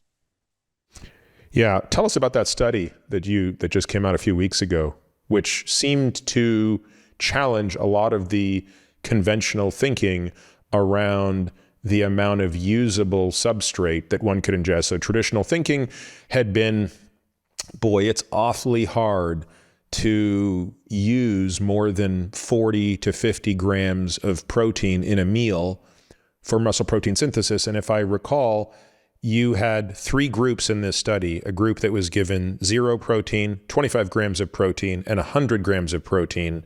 That was all casein, correct? That was milk protein concentrate. It was a milk concentrate. So that means equal parts casein and whey, or what was the breakdown? Yeah, that was 80-20. 80-20 in favor of which?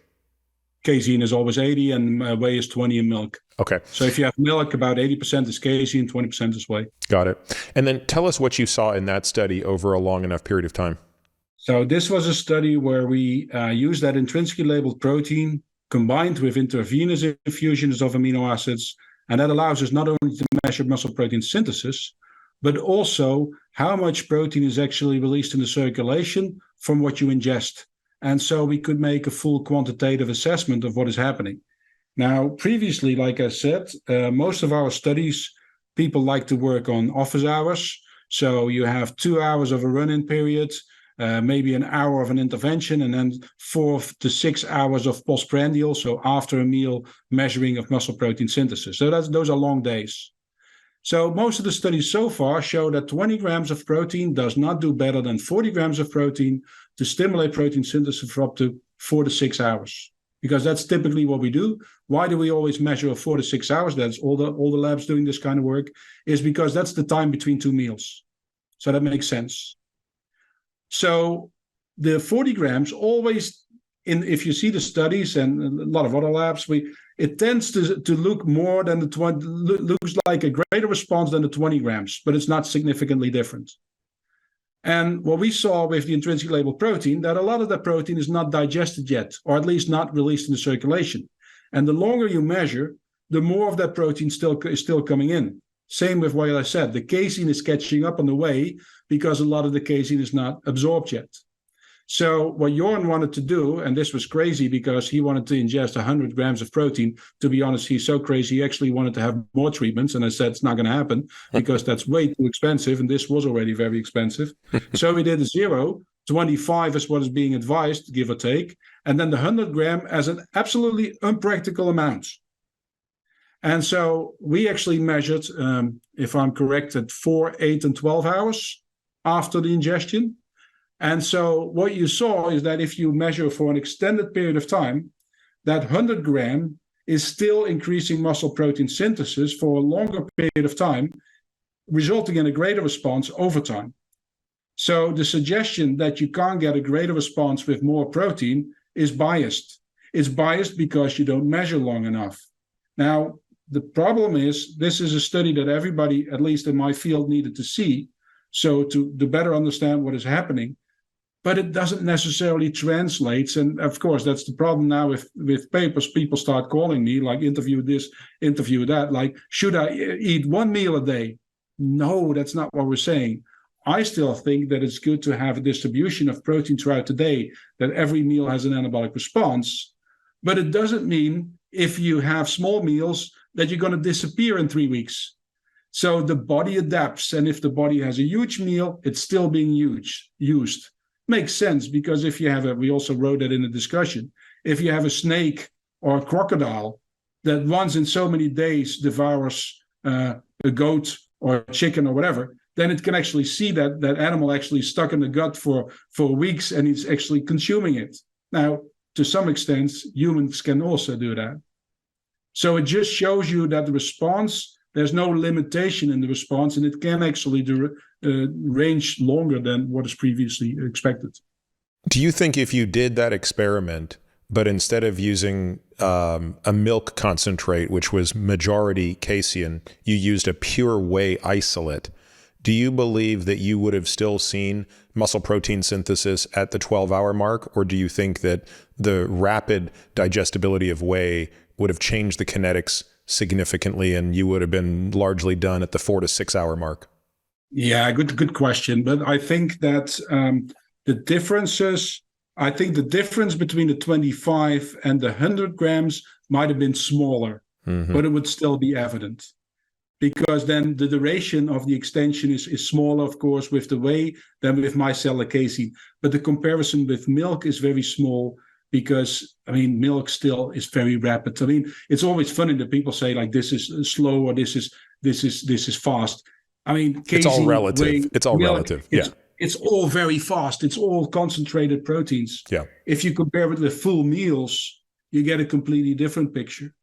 Yeah. And that's what Philippe Pinkarts in our group did. He compared the real meal, a vegan meal, versus a typical Dutch. I'm not even allowed, know whether I'm still allowed to say that.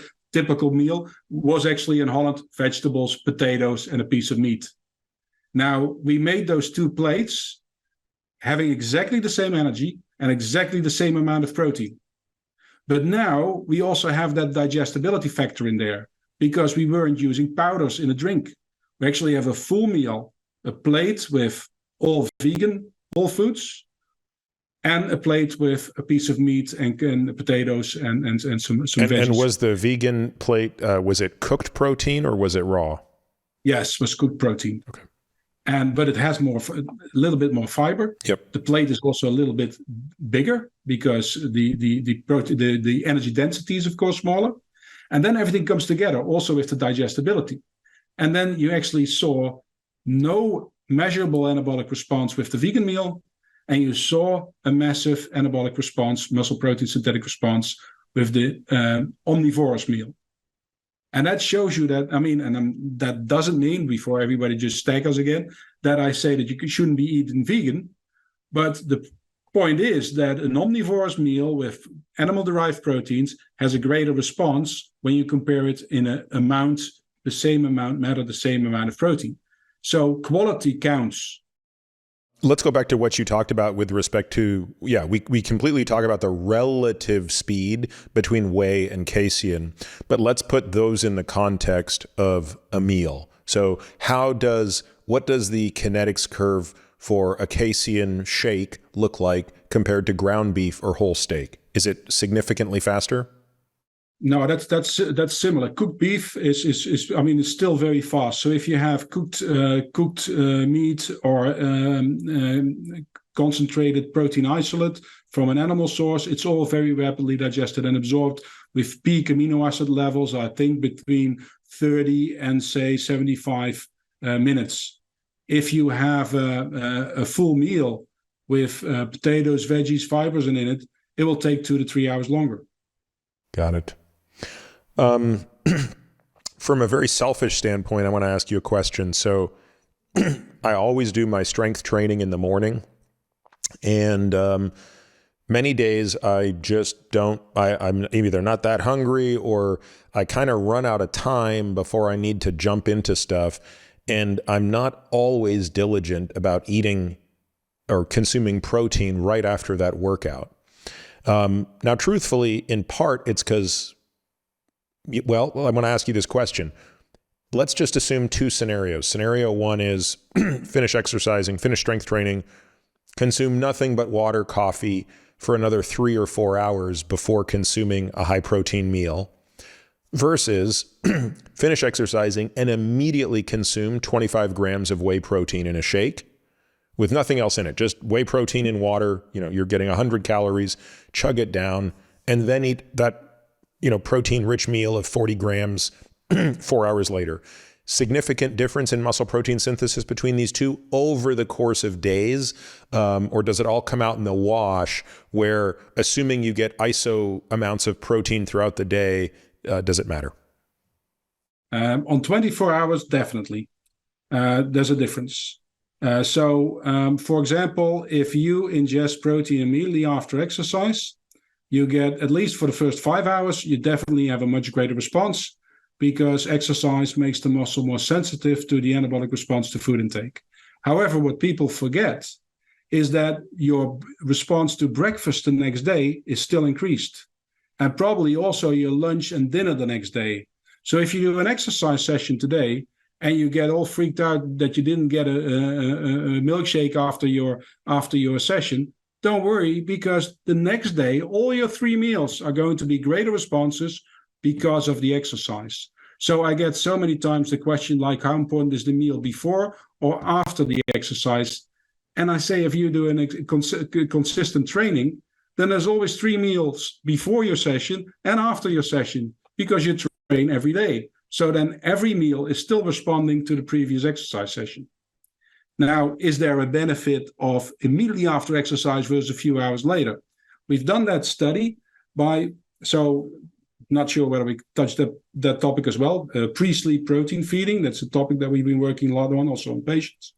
So we gave people, I think it was even 60 gram, really proof of principle study, exercise in the evening, and then 40 or 60, I don't remember.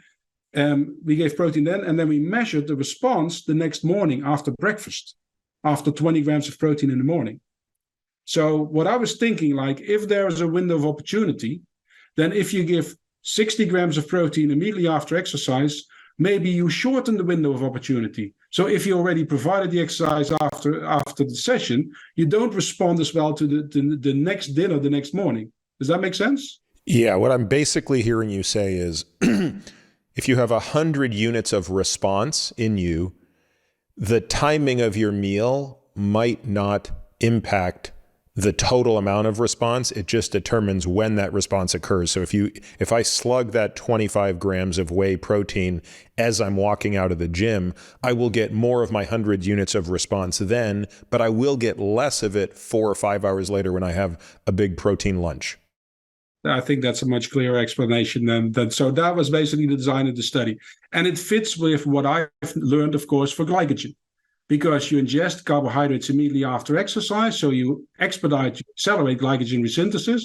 But if you don't have to exercise until 2 days later, it doesn't make a difference, because then you have a full 100% recovery of your glycogen. Which again is very different from the way I grew up, right? I mean, when I grew up as an endurance athlete, we were, and again, it could all be wives' tales, but the traditional thinking was you need to be mainlining carbohydrates the second you get off the bike or out of the water or whatever, because you have this very small glycogen window where for an hour you're going to maximally assimilate. And it might be the case that, well, that's true, your maximum assimilation would occur in that window, but you will still incorporate carbohydrate into glycogen later. It just might not occur at as high a rate. Is that kind of the same situation? If you're exercising every Saturday, it doesn't make a difference. Louise Burke has clearly shown within 24 hours your glycogen are back to normal. If you are in the Tour de France and you have to excel every day, you're going to miss the third day of the tour if you don't start taking in carbohydrates after the session. Yeah. Now, going back to that study, protein ingestion after an exercise session performed in the evening, Does that impact your response to morning? And so the other trial was no protein after the exercise and doing the same thing in the morning. I thought that the response to breakfast would be reduced if you already ingested the 60 grams of protein in the evening. It didn't. The responses were exactly the same, to my surprise. So the responses to breakfast, exactly the same. So net, I must say, that the people ingested the 60 grams prior to sleep had a benefit in that time frame. Whether it's caught up later on, 24, 48 to 72 hours, I don't know. In other words, I was going to ask you that. You only did this for one breakfast and one dinner, breakfast, and sleep session. Yeah, so these studies, so the studies with infusion of tracers are almost always limited to about 12 to 24 hours. Why? Because you have these turnover of the tissues. So at some point, your tracer will become available from the breakdown. And then you're measuring tracer recycling. Yep. So you need different techniques, and we can go into that with D2O. There's different techniques to counter that. But if there's acute tracer infusion studies, you're limited to 12 to up to 24 hours. But so far, long-term training studies basically have shown that protein supplementation can further increase gains in muscle mass and muscle strength. I mean, that evidence is there. The evidence becomes smaller when people eat more protein. And it gets stronger if you look at people that do not consume enough protein. I mean, we had a black and white response to frail elderly, 6 months of training. If we didn't provide them additional protein, they didn't gain more muscle. So the more frail people are, the more important the amount of protein gets, but it's also because they're not consuming a lot. I want to actually come back to the elderly in some detail, but I do want to kind of put a bow on this topic here, which is we don't really know over the long term, meaning over months and years, if there is a benefit to consuming a very highly digestible, rapidly absorbed, good quality amino acid composition protein in the immediate aftermath following exercise. It sounds like it's still unclear if there could be a net benefit. So if a person listening to this says, look, I want everything in my favor to maximize my odds of, optimization and maximization of muscle mass, I'm going to consume 25 grams of whey protein following every workout. Again, from a caloric perspective, it's irrelevant. It's 100 calories, right? It's like less than 5% of your daily intake, but it would arguably be the most efficient way to deliver amino acids. Is there any reason not to do that? Let's just start with that. Is there any downside of doing that, as opposed to going through the hassle of consuming a meal when you finish your training? No, on the individual, absolutely not. The only problem that I do have is that if you advocate too much to use like protein supplements and stuff like that, people stop thinking about their food. Yeah. So we've had people coming in here saying like, "Oh, I'm really, I put a lot of interest in my nutrition and my diet," and then I asked them, "So how do you do it?" "Yeah, I take 29 supplements." Yeah, I want to just first think about your nutrition. And if every meal contains good, solid foods and with ample protein, if you then on top of that decide that it's easier and more practical to take away protein supplements after a training session, be my guest. Yep. But if all the rest is crap, then please do not even consider those whey protein supplements, because first think about your nutrition. And I've never so I had a lot of people in my life asking me like, how important is it whether I take my protein shake before or after the training session? But I had never somebody that came up to me like, Luc, how important is it if I skip one training session or I miss one training session? Consistent training is the benefit. Consistent training so that every meal is a greater impact on your muscle protein synthesis. It's the same, the questions I always get, like interviews on the radio, and they say, Luc, what should we eat in order to lose weight? And I have only one response, it's less. Yeah, exactly. But that's people. People just want to, it's easier to drink a whey protein supplement than actually just leave the house at 6 o'clock in the morning and do an extra session of training.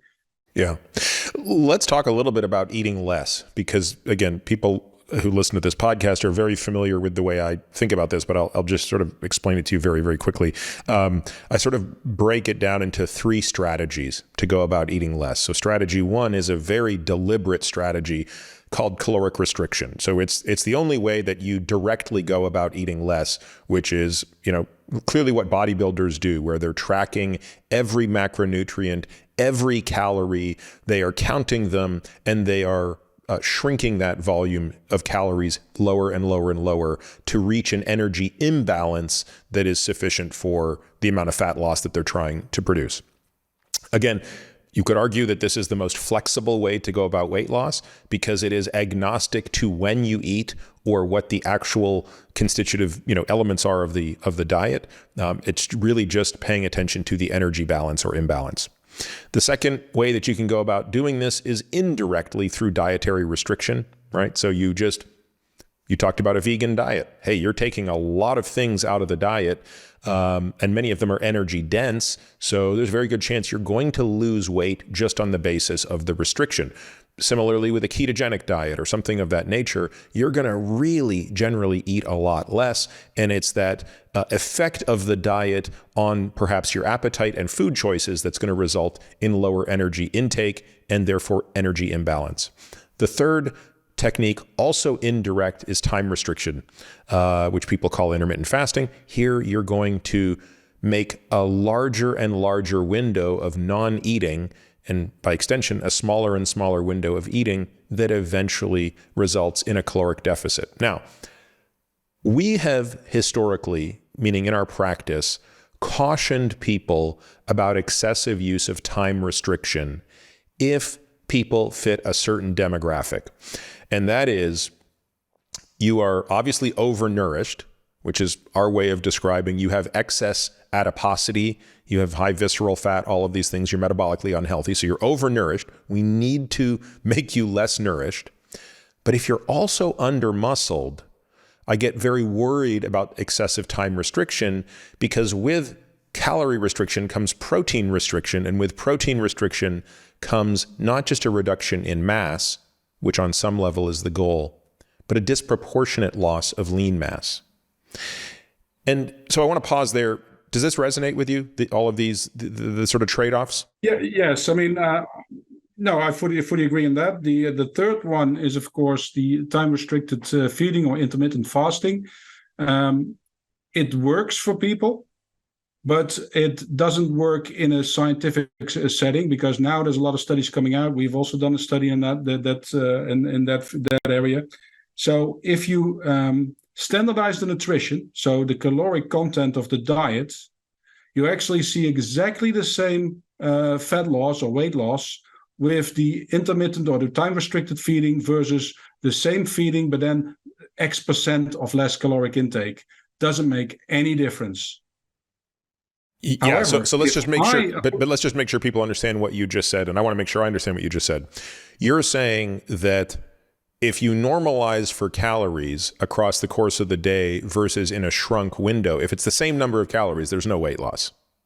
Exactly. Yeah. There's not less weight loss. So if you have 25% energy restriction, independent of the time frame, you're going to lose the same amount of body mass or fat mass. Now, for me, intermittent feeding or time-restricted feeding works because I go to the university, spend most of my day here, have no time to eat, running back and forth, and then I come home, I sit behind a computer doing all my emails and revisions of manuscripts, and I start eating way too much and also crap food.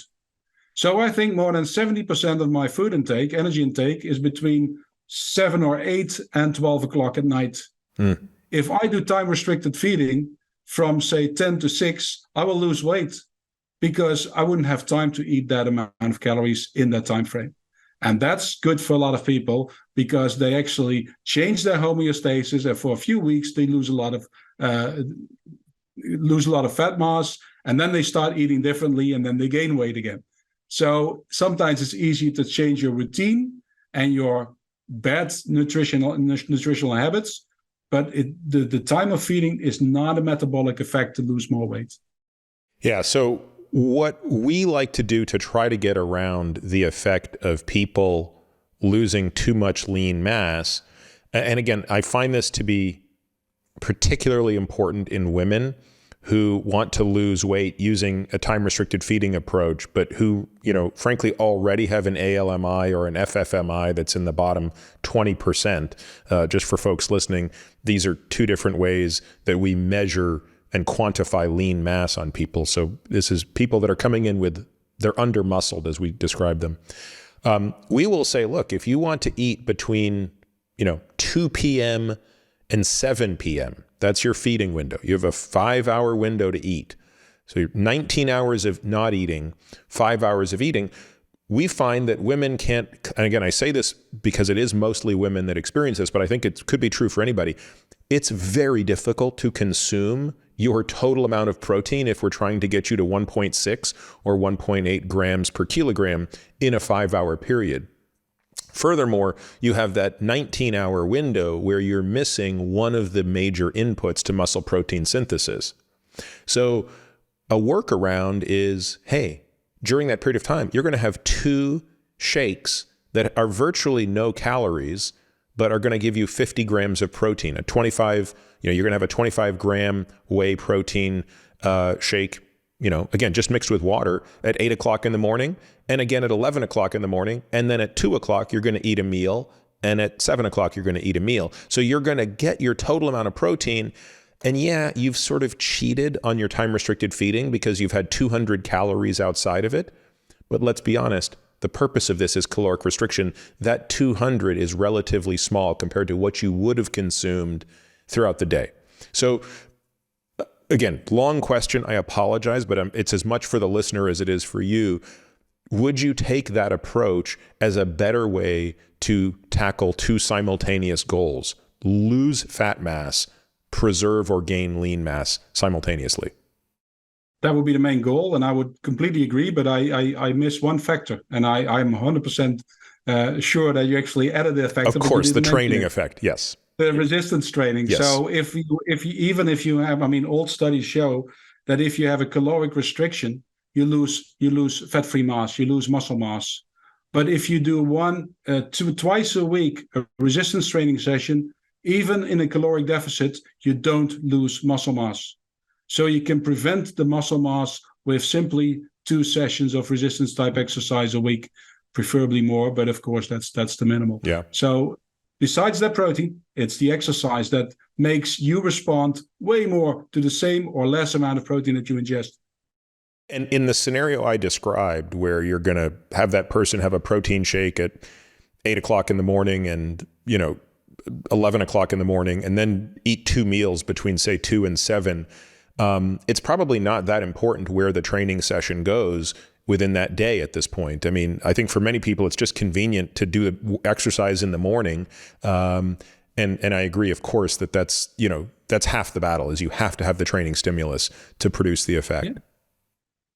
That's what people always ask us, like, should we ingest the protein immediately after or an hour after exercise? Does it make a difference? No, not really, because every meal following your training session will have a greater response. And so also before the next session, there will again 3 meals or 4 meals. So it's a continuous, consistent effect of training to make you respond better to the same amount of protein. And also in the hospital, this is essential. Simply feeding people more protein because they're deficient and losing muscle is not the only solution. Actually, if you make them a little bit more active between meals, every meal has more effect. If we do a little bit of exercise, more of the meal will actually be converted to muscle. So using that intrinsically labeled protein, I always have 3 different settings in my lectures. The first one is, this intrinsically protein shows you beyond any discussion, you are what you eat. In fact, you are what you just ate. Now, funny enough, if you eat that same protein after you've done a little exercise, more of that protein is converted to muscle. So if you're physically active, you are more of what you just ate. Now, every athlete is using this, and every coach knows this, but we hardly use it in medical care. And so it gets worse, because then you come to the third part of the lecture, where I show you that with physical inactivity, you become anabolically resistant. So if you become physically less active, you are less of what you just ate.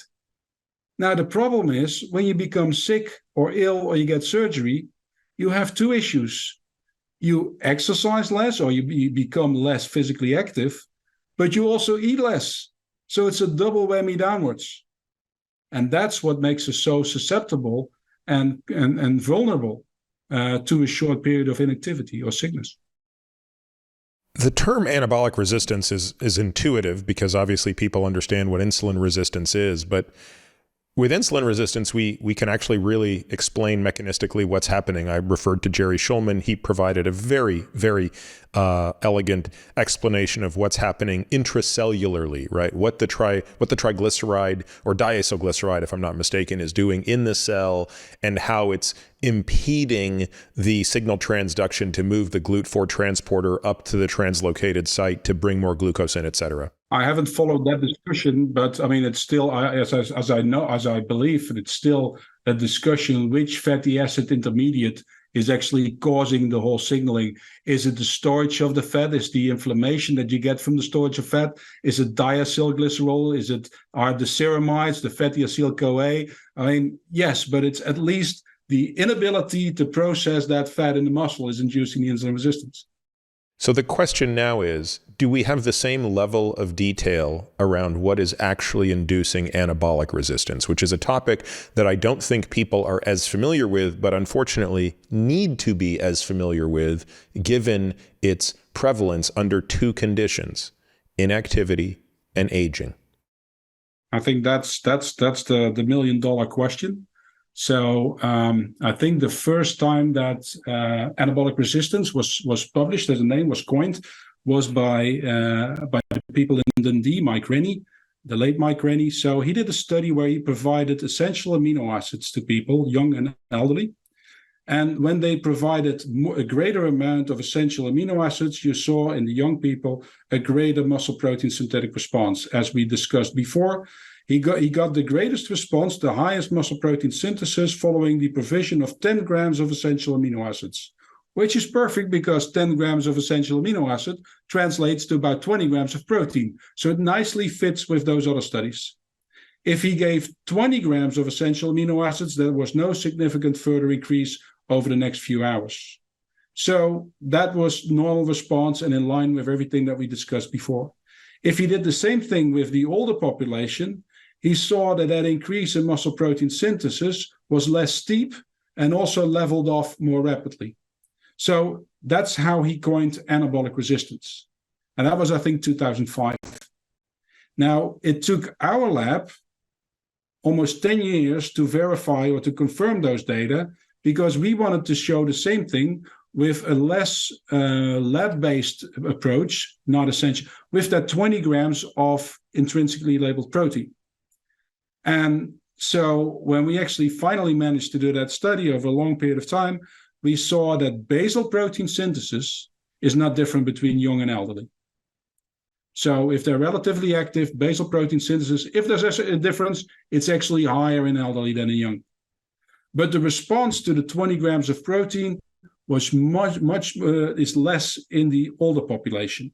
So the same amount of protein that was ingested did not lead to the same amount of protein synthesis. And with the intrinsically labeled protein, we could show that less of the ingested protein was converted to muscle. So that is also anabolic resistance in a more single meal-like type of approach. Now, the big question is, and this is now a lot of people are focusing on anabolic resistance, what is causing anabolic resistance? That could be digestion. That could be absorption. That could be, and that's what they call splanchnic sequestration, the uptake of amino acids and what happens between the taking up in the gut and releasing in the circulation. And of course, if scientists use difficult names, always beware. It generally means that they don't know what they're talking about. So when we say splanchnic sequestration, everybody says like, okay, but it just simply means we don't know to what extent the amino acids that were actually going to the portal vein or actually being absorbed in the intestinal tissues and not being released in the circulation. That's splanchnic sequestration. Where is it? Is it in the liver? Is it still in the intestine? Is it taken to other tissues in between the portal vein, like lymphatic system? We don't know exactly. And then the release in the circulation. But then insulin also plays a role, because if there's not enough insulin, and insulin is not stimulatory but permissive, is how much of the tissues are being perfunded. So they get blood, because if the blood doesn't perfuse the muscle, those free amino acids are never going to be seen by the muscle. Then we have the uptake in the muscle, and then you have those signaling responses, mTOR pathway in the muscle. On all these levels, anabolic resistance can reside. So it's impossible to find it. And so a lot of people are focusing on all these different areas. And then the problem is, and this is the problem with every study in where we actually look at aging, we compare young and older people. We don't follow the same person for 40 or 50 years, because that doesn't work for studies and it takes too long. That's why we use all those animal species, or any organisms like the C. elegans or whatever.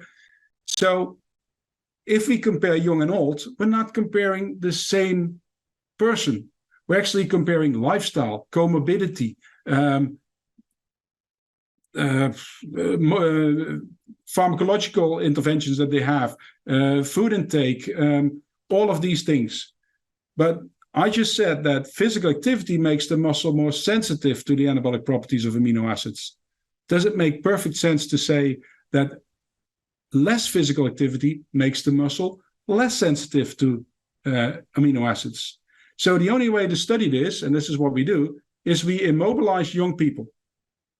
So we put one leg in a cast for a week.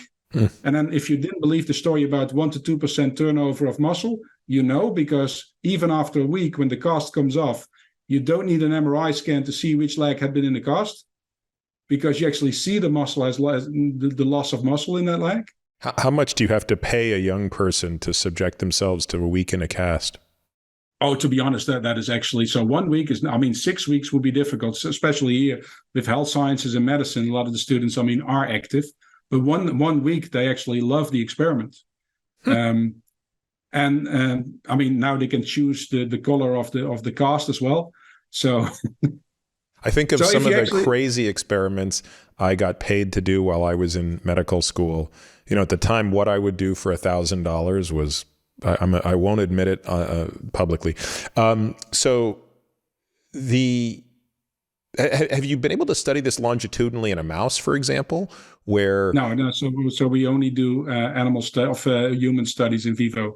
I hardly do any. I do some animal work with collaborators. Is anybody studying this? Because again, you raise a good point, right? Which is, without a longitudinal assessment, which would not be possible in humans, we really are stuck without understanding the nuances. Of course, in humans, you can do a crossover between active and inactive, and that might provide an answer to the question. But as I listen to this list of differences in absorption, circulation, the splanchnic sequestration, which is I've never considered that. The perfusion related makes total sense. Uptake in the muscle, lower mTOR activity. We know mTOR activity is lower in the elderly. It could be any of the above. It could be all of the above. And what do I think that they're really important? I don't think so. Yeah. At the end of the day, we know what you need to do. Control what you can control. Be more active, consume more protein. But so if we take that previously immobilized leg and we give that person an amount of protein, I see a 35% difference between the leg that was previously immobilized and the leg that was not immobilized. So there's a 35% anabolic resistance after 1 week of inactivity. That is much more than we see as a difference between the young and the older.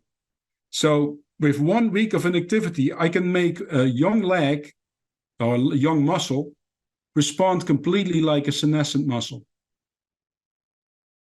And now the fun thing, if I actually take an older person and I do some exercise and I give him protein, I see a completely normal response.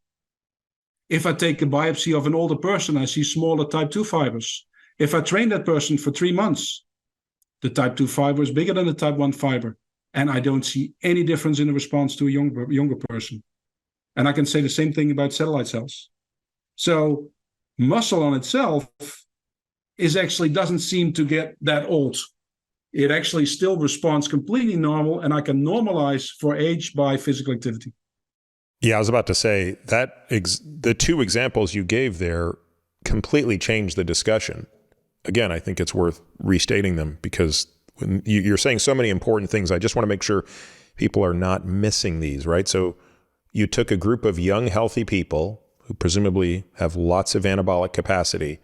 You put them in a cast for a week, and you immediately demonstrate upon removing the cast that the leg that has been immobile for a week is 35% less responsive to protein assimilation than the other leg. That's an anabolic resistance factor of 35%, which you also pointed out is far greater than what you see in an aged individual.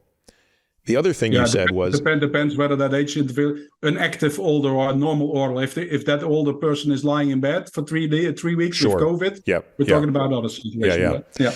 But then the other thing you said was you can take an aged individual who might have, again, 20 or 30% less anabolic response to protein than a young person.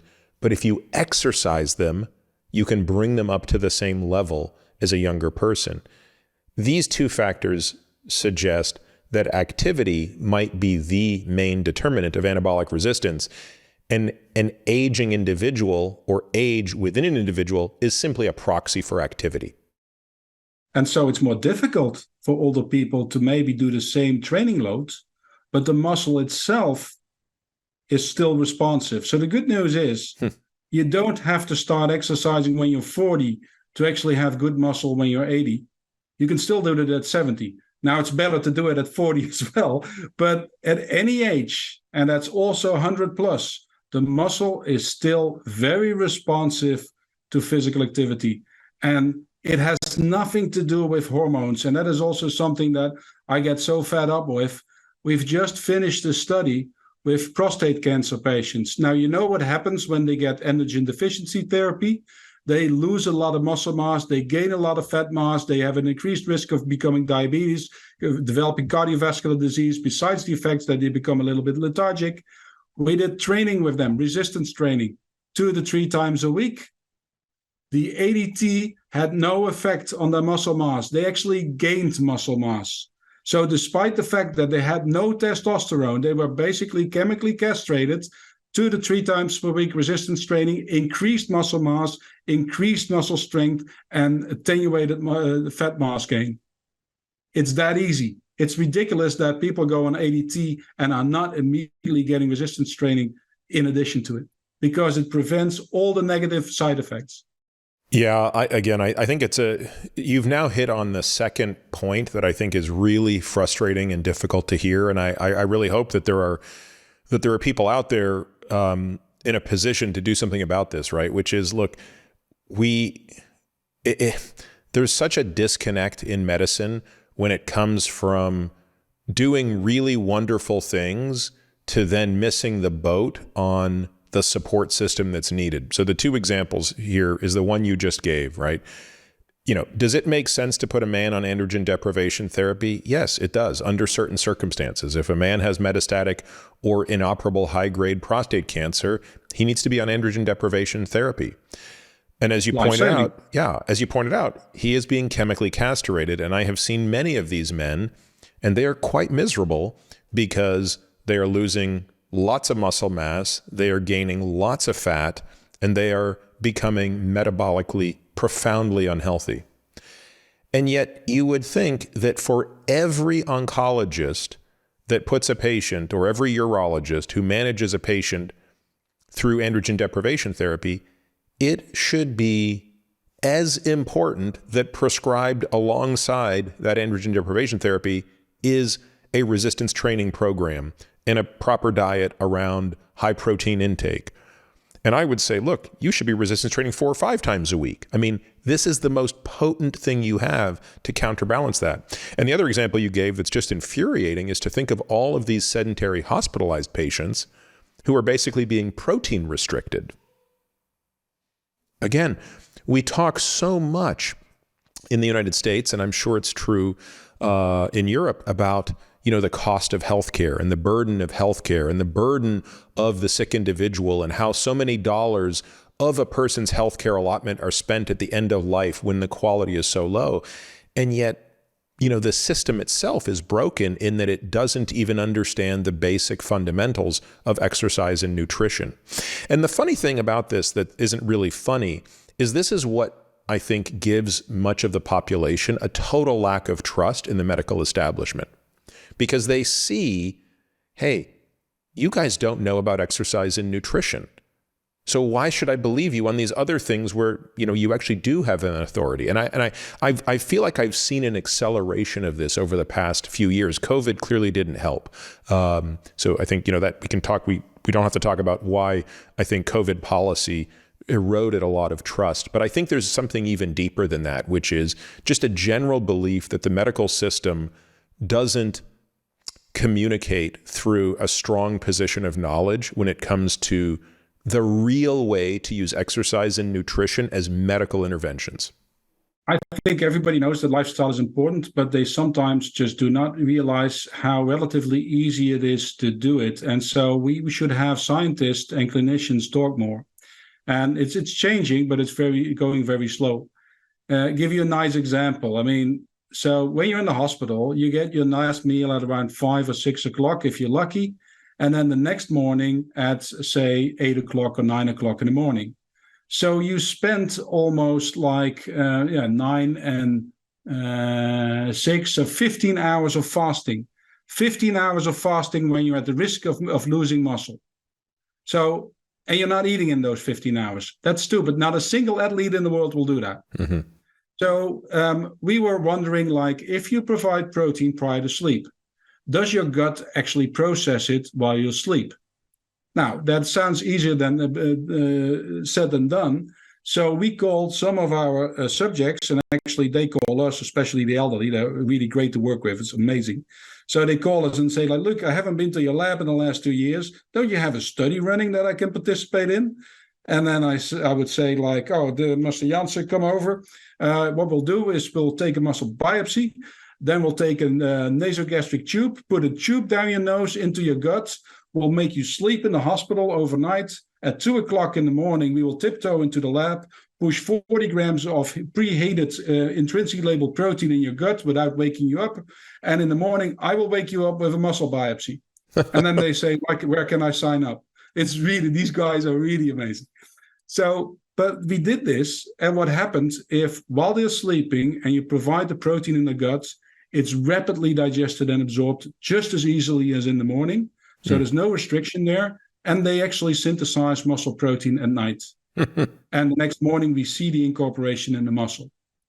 So when we published that study, it was really weird. I got phone calls from coaches all over the world asking me where they could buy those nasogastric tubes. Oh, and then I had to explain. I said, this is a proof of principle study to show you that the gut functions while we sleep. But if you want to do something, just give people a protein-rich snack between dinner and going to bed, because that will expedite reconditioning, help you with your recovery from training, and more importantly, it might help older people or people in the hospital to attenuate muscle loss while in the hospital. Now, that's part one. Second part is you actually start doing that with a small protein snack in the evening, done then as well. Then the next step is, does it actually work in hospital? Because if you provide a protein-rich snack, do people still eat the same the next morning? Now, that's already difficult, because then in the hospital, this is actually not the invasive work that we do. I just wanted to have people bring around cheese cubes in the evening in the hospital and see how it affected 24-hour food intake in patients. It went up by 20%. So that is stuff that we don't even manage with supplements, because people don't eat them. They get a supplement with the meal. It's just thrown away. So bring people a nice protein-rich snack in the evening. They increase protein intake by 20%. It's that easy. I want to talk a little bit more about protein supplements, okay? We've talked extensively about the milk protein isolates, whey and casein. I get asked questions all the time about this, and unlike you, I don't know the answers. So I'm kind of like, my answer is, I don't think that matters. But for example, my wife's friends always ask me about collagen. Hey, should I be consuming this collagen or that collagen or this collagen? And my response is, I don't think that matters. I frankly think you're just better off consuming a high quality protein that has a balance of all of the amino acids. But tell folks, first of all, what collagen is, and then maybe answer my question about whether or not there's a unique benefit to consuming collagen as a supplement. I'm almost thinking like I should do less research so I don't get all these questions. So collagen is a protein that is it's pretty prevalent in your body because it's the main protein that is used for structural proteins. It's a structural protein. So collagen is in your cartilage, your bone, your tendons, your ligaments, and all of that. And it's also in muscle, a very small amount relatively, and it's important to transfer the force of your of your muscle towards your tendons. So even in the muscle, all of your contractile proteins need to be linked to collagen or connective tissue proteins in order to transfer the force. Now, a lot of people are in the market, you see now, ingest collagen supplements because it helps you with strength, force, skin, bone, ligaments, and stuff like that. So we're interested in because it's a very nice source of glycine and proline. About 50% of your collagen is glycine and proline. So it's a poor protein from a total perspective. It's not as balanced as an animal-derived meat protein or milk protein. But it contains a lot of glycine and proline. So what you could say is that, hey, your ligaments, your cartilage, your bone also contains a lot of glycine and proline. And so it's a good source of these two amino acids. Makes perfect sense. So the story makes sense, but it's a little bit like, if you eat something that you need, it's going to be better for you. But the question is, do we already get enough glycine and proline in our diet? And is additional via collagen of additional value? Now, that is something that we don't know. And we have been starting to look at this. And so we've been ingesting collagen and whey protein after exercise. And then we look at myofibrillar protein synthesis, but also muscle connective protein synthesis. And I hope that doesn't go too fast. Exercise stimulates both myofibrillar as well as muscle connective protein synthesis. So the adaptive response in muscle is both connective proteins as well as myofibrillar proteins. Now, if you ingest protein, it further increases the response to exercise, and you see greater myofibrillar protein synthesis. However, the ingestion of dairy protein or protein does not seem to increase muscle connective protein synthesis rates. So far, at least for up to 6 hours after exercise, your contractile muscle responds to protein in addition to exercise, but your muscle connective does not. Now, we've tried that also with collagen, and we do not see a greater increase in connective tissue protein synthesis rates in muscle. So either it is not happening in the first 5 hours, and the exercise is already a stimulus enough, and the response is later on, or there's enough glycine and proline in dairy protein. How much are you seeing in the muscle connective tissue response to dairy? I was under the impression, based on what you said, that it was virtually none. Is it some, but just pales in comparison to the exercise? It pales in comparison to the exercise, exactly. Okay. No significant increase in muscle connective protein synthesis in addition to the exercise effect. Have you done this activity or this experiment without exercise? So you can, because obviously exercise is such a potent stimulus that, as you said, it might be dwarfing what we see. And what is that? Have you done that experiment? Let me look. So you're saying without exercise? Yes, we also done it without exercise, and it does not seem to be responsive to nutrition. But I have to make an exception in that study by Jorn, that huge amount of protein, that 100 grams, we suddenly see it. Interesting. So in that study where you gave the massive dose of protein, and those were not exercising patients. Over a longer period of time, yeah. But that was exercise as well. I see. But that was exercise. Okay. But that was also, yeah. Okay. So it seems that based on those data, there is no benefit in both myofibrillar or muscle connective tissue protein synthesis using collagen versus using whey or casein. So if a person is taking a collagen protein because they believe that it will disproportionately help them increase the strength of their connective tissue, the data would say that that is not correct, at least in the presence of an exercising individual. Yes. Over 5 hours, I guess, to be fully complete. Okay. And so what I hold, so from a practice translation, I still hold an option open for ligaments, tendons, bone, cartilage. Because when I look at muscle connective protein, the fraction that we actually take out of the muscle contains only a few percent of collagen. So the muscle doesn't contain a lot of collagen. So the question is it not more important for tendons, ligaments, bone, and cartilage? I wouldn't say that it's not working there. So again, we are also athletes, we're also patients, and we're also scientists. So as a scientist, I haven't seen evidence that it actually leads to greater connective tissue protein synthesis rates. But if I would actually break my hip, or I would actually have a major issue with my knee, and I'm recovering and rehabilitating, I think I would take both a protein supplement that also has a little bit of collagen in order to be sure that I get enough glycine and protein. Yeah, but that's me as an individual. But I would say that the other point to consider is if there are people listening to this who are just using collagen as their supplemental protein source, they're undoubtedly compromising myofibrillar muscle protein synthesis because, as you said, they're basically just getting a lot of proline and glycine, and they're probably really missing out on leucine, lysine, methionine, and the other amino acids that are far more potent. It's a very low quality protein from the perspective amino acid balance. Yes. Yeah. But it's a nice source of glycine and protein. But if you take enough protein, probably the glycine and protein is already sufficiently available in your diet. However, if you have major issues with ligaments, tendons, or other almost purely collagen-based structures, it might be a benefit. I'm not throwing that away. That is something that we still want to look at for the next few years, but the jury is still out on that.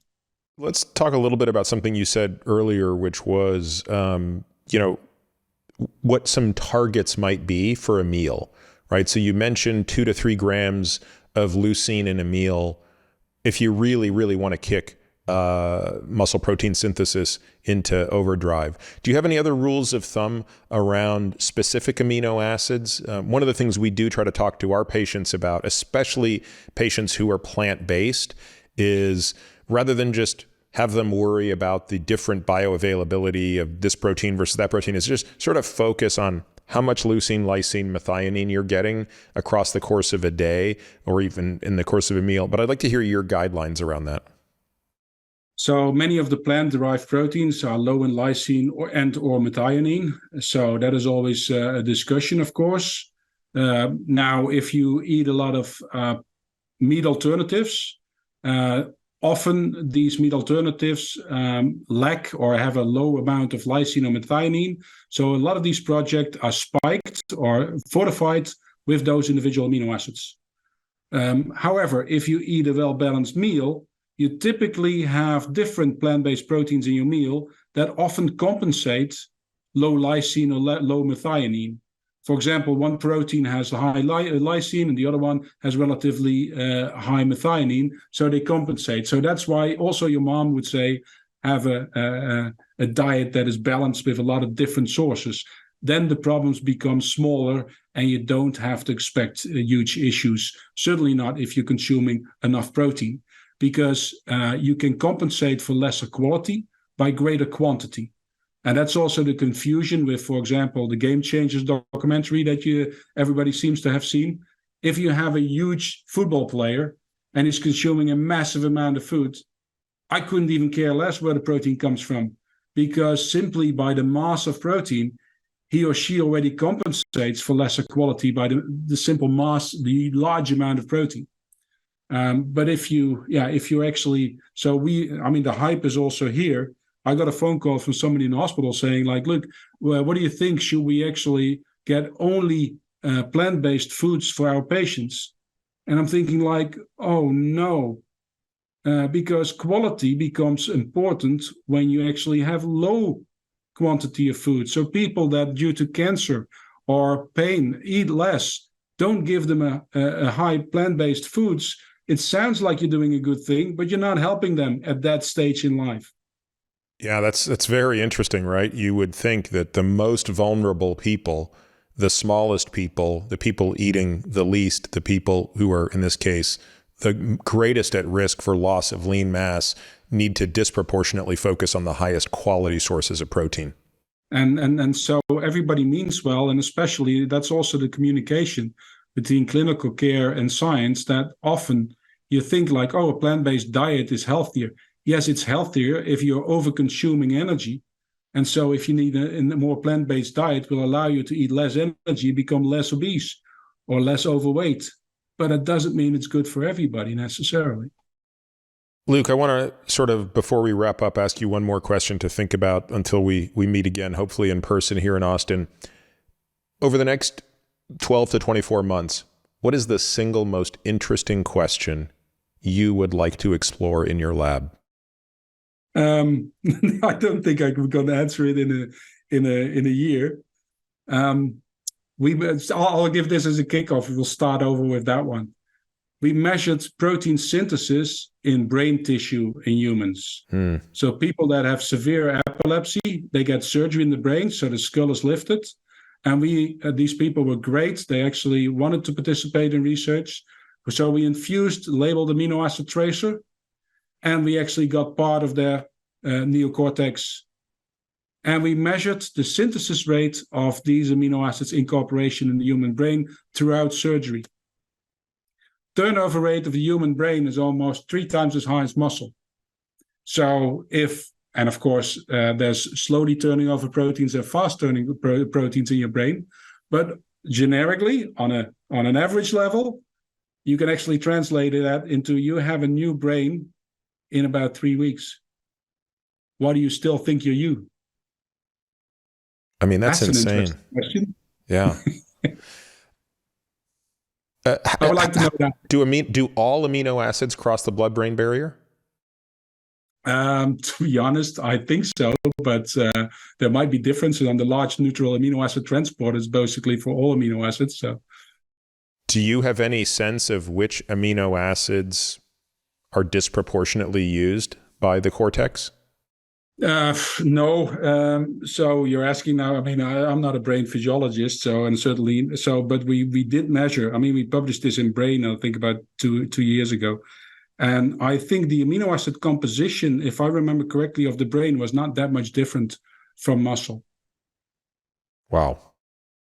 But the turnover of your brain, and of course we know this, the brain has plasticity as well, just as your liver, and now we're also looking at tumors. So everything is growing and breaking down at an immense rate. And I can't grasp my head around it because it means that everything is just doing this. And you don't notice it. Everything seems solid, but it's constantly broken down and built up again. The amino acids in your brain now might be in your toe tomorrow morning. How does the body do this? And how do all these organs communicate? It's really amazing. Well, I think it is safe to say we won't have an answer to that question the next time we meet.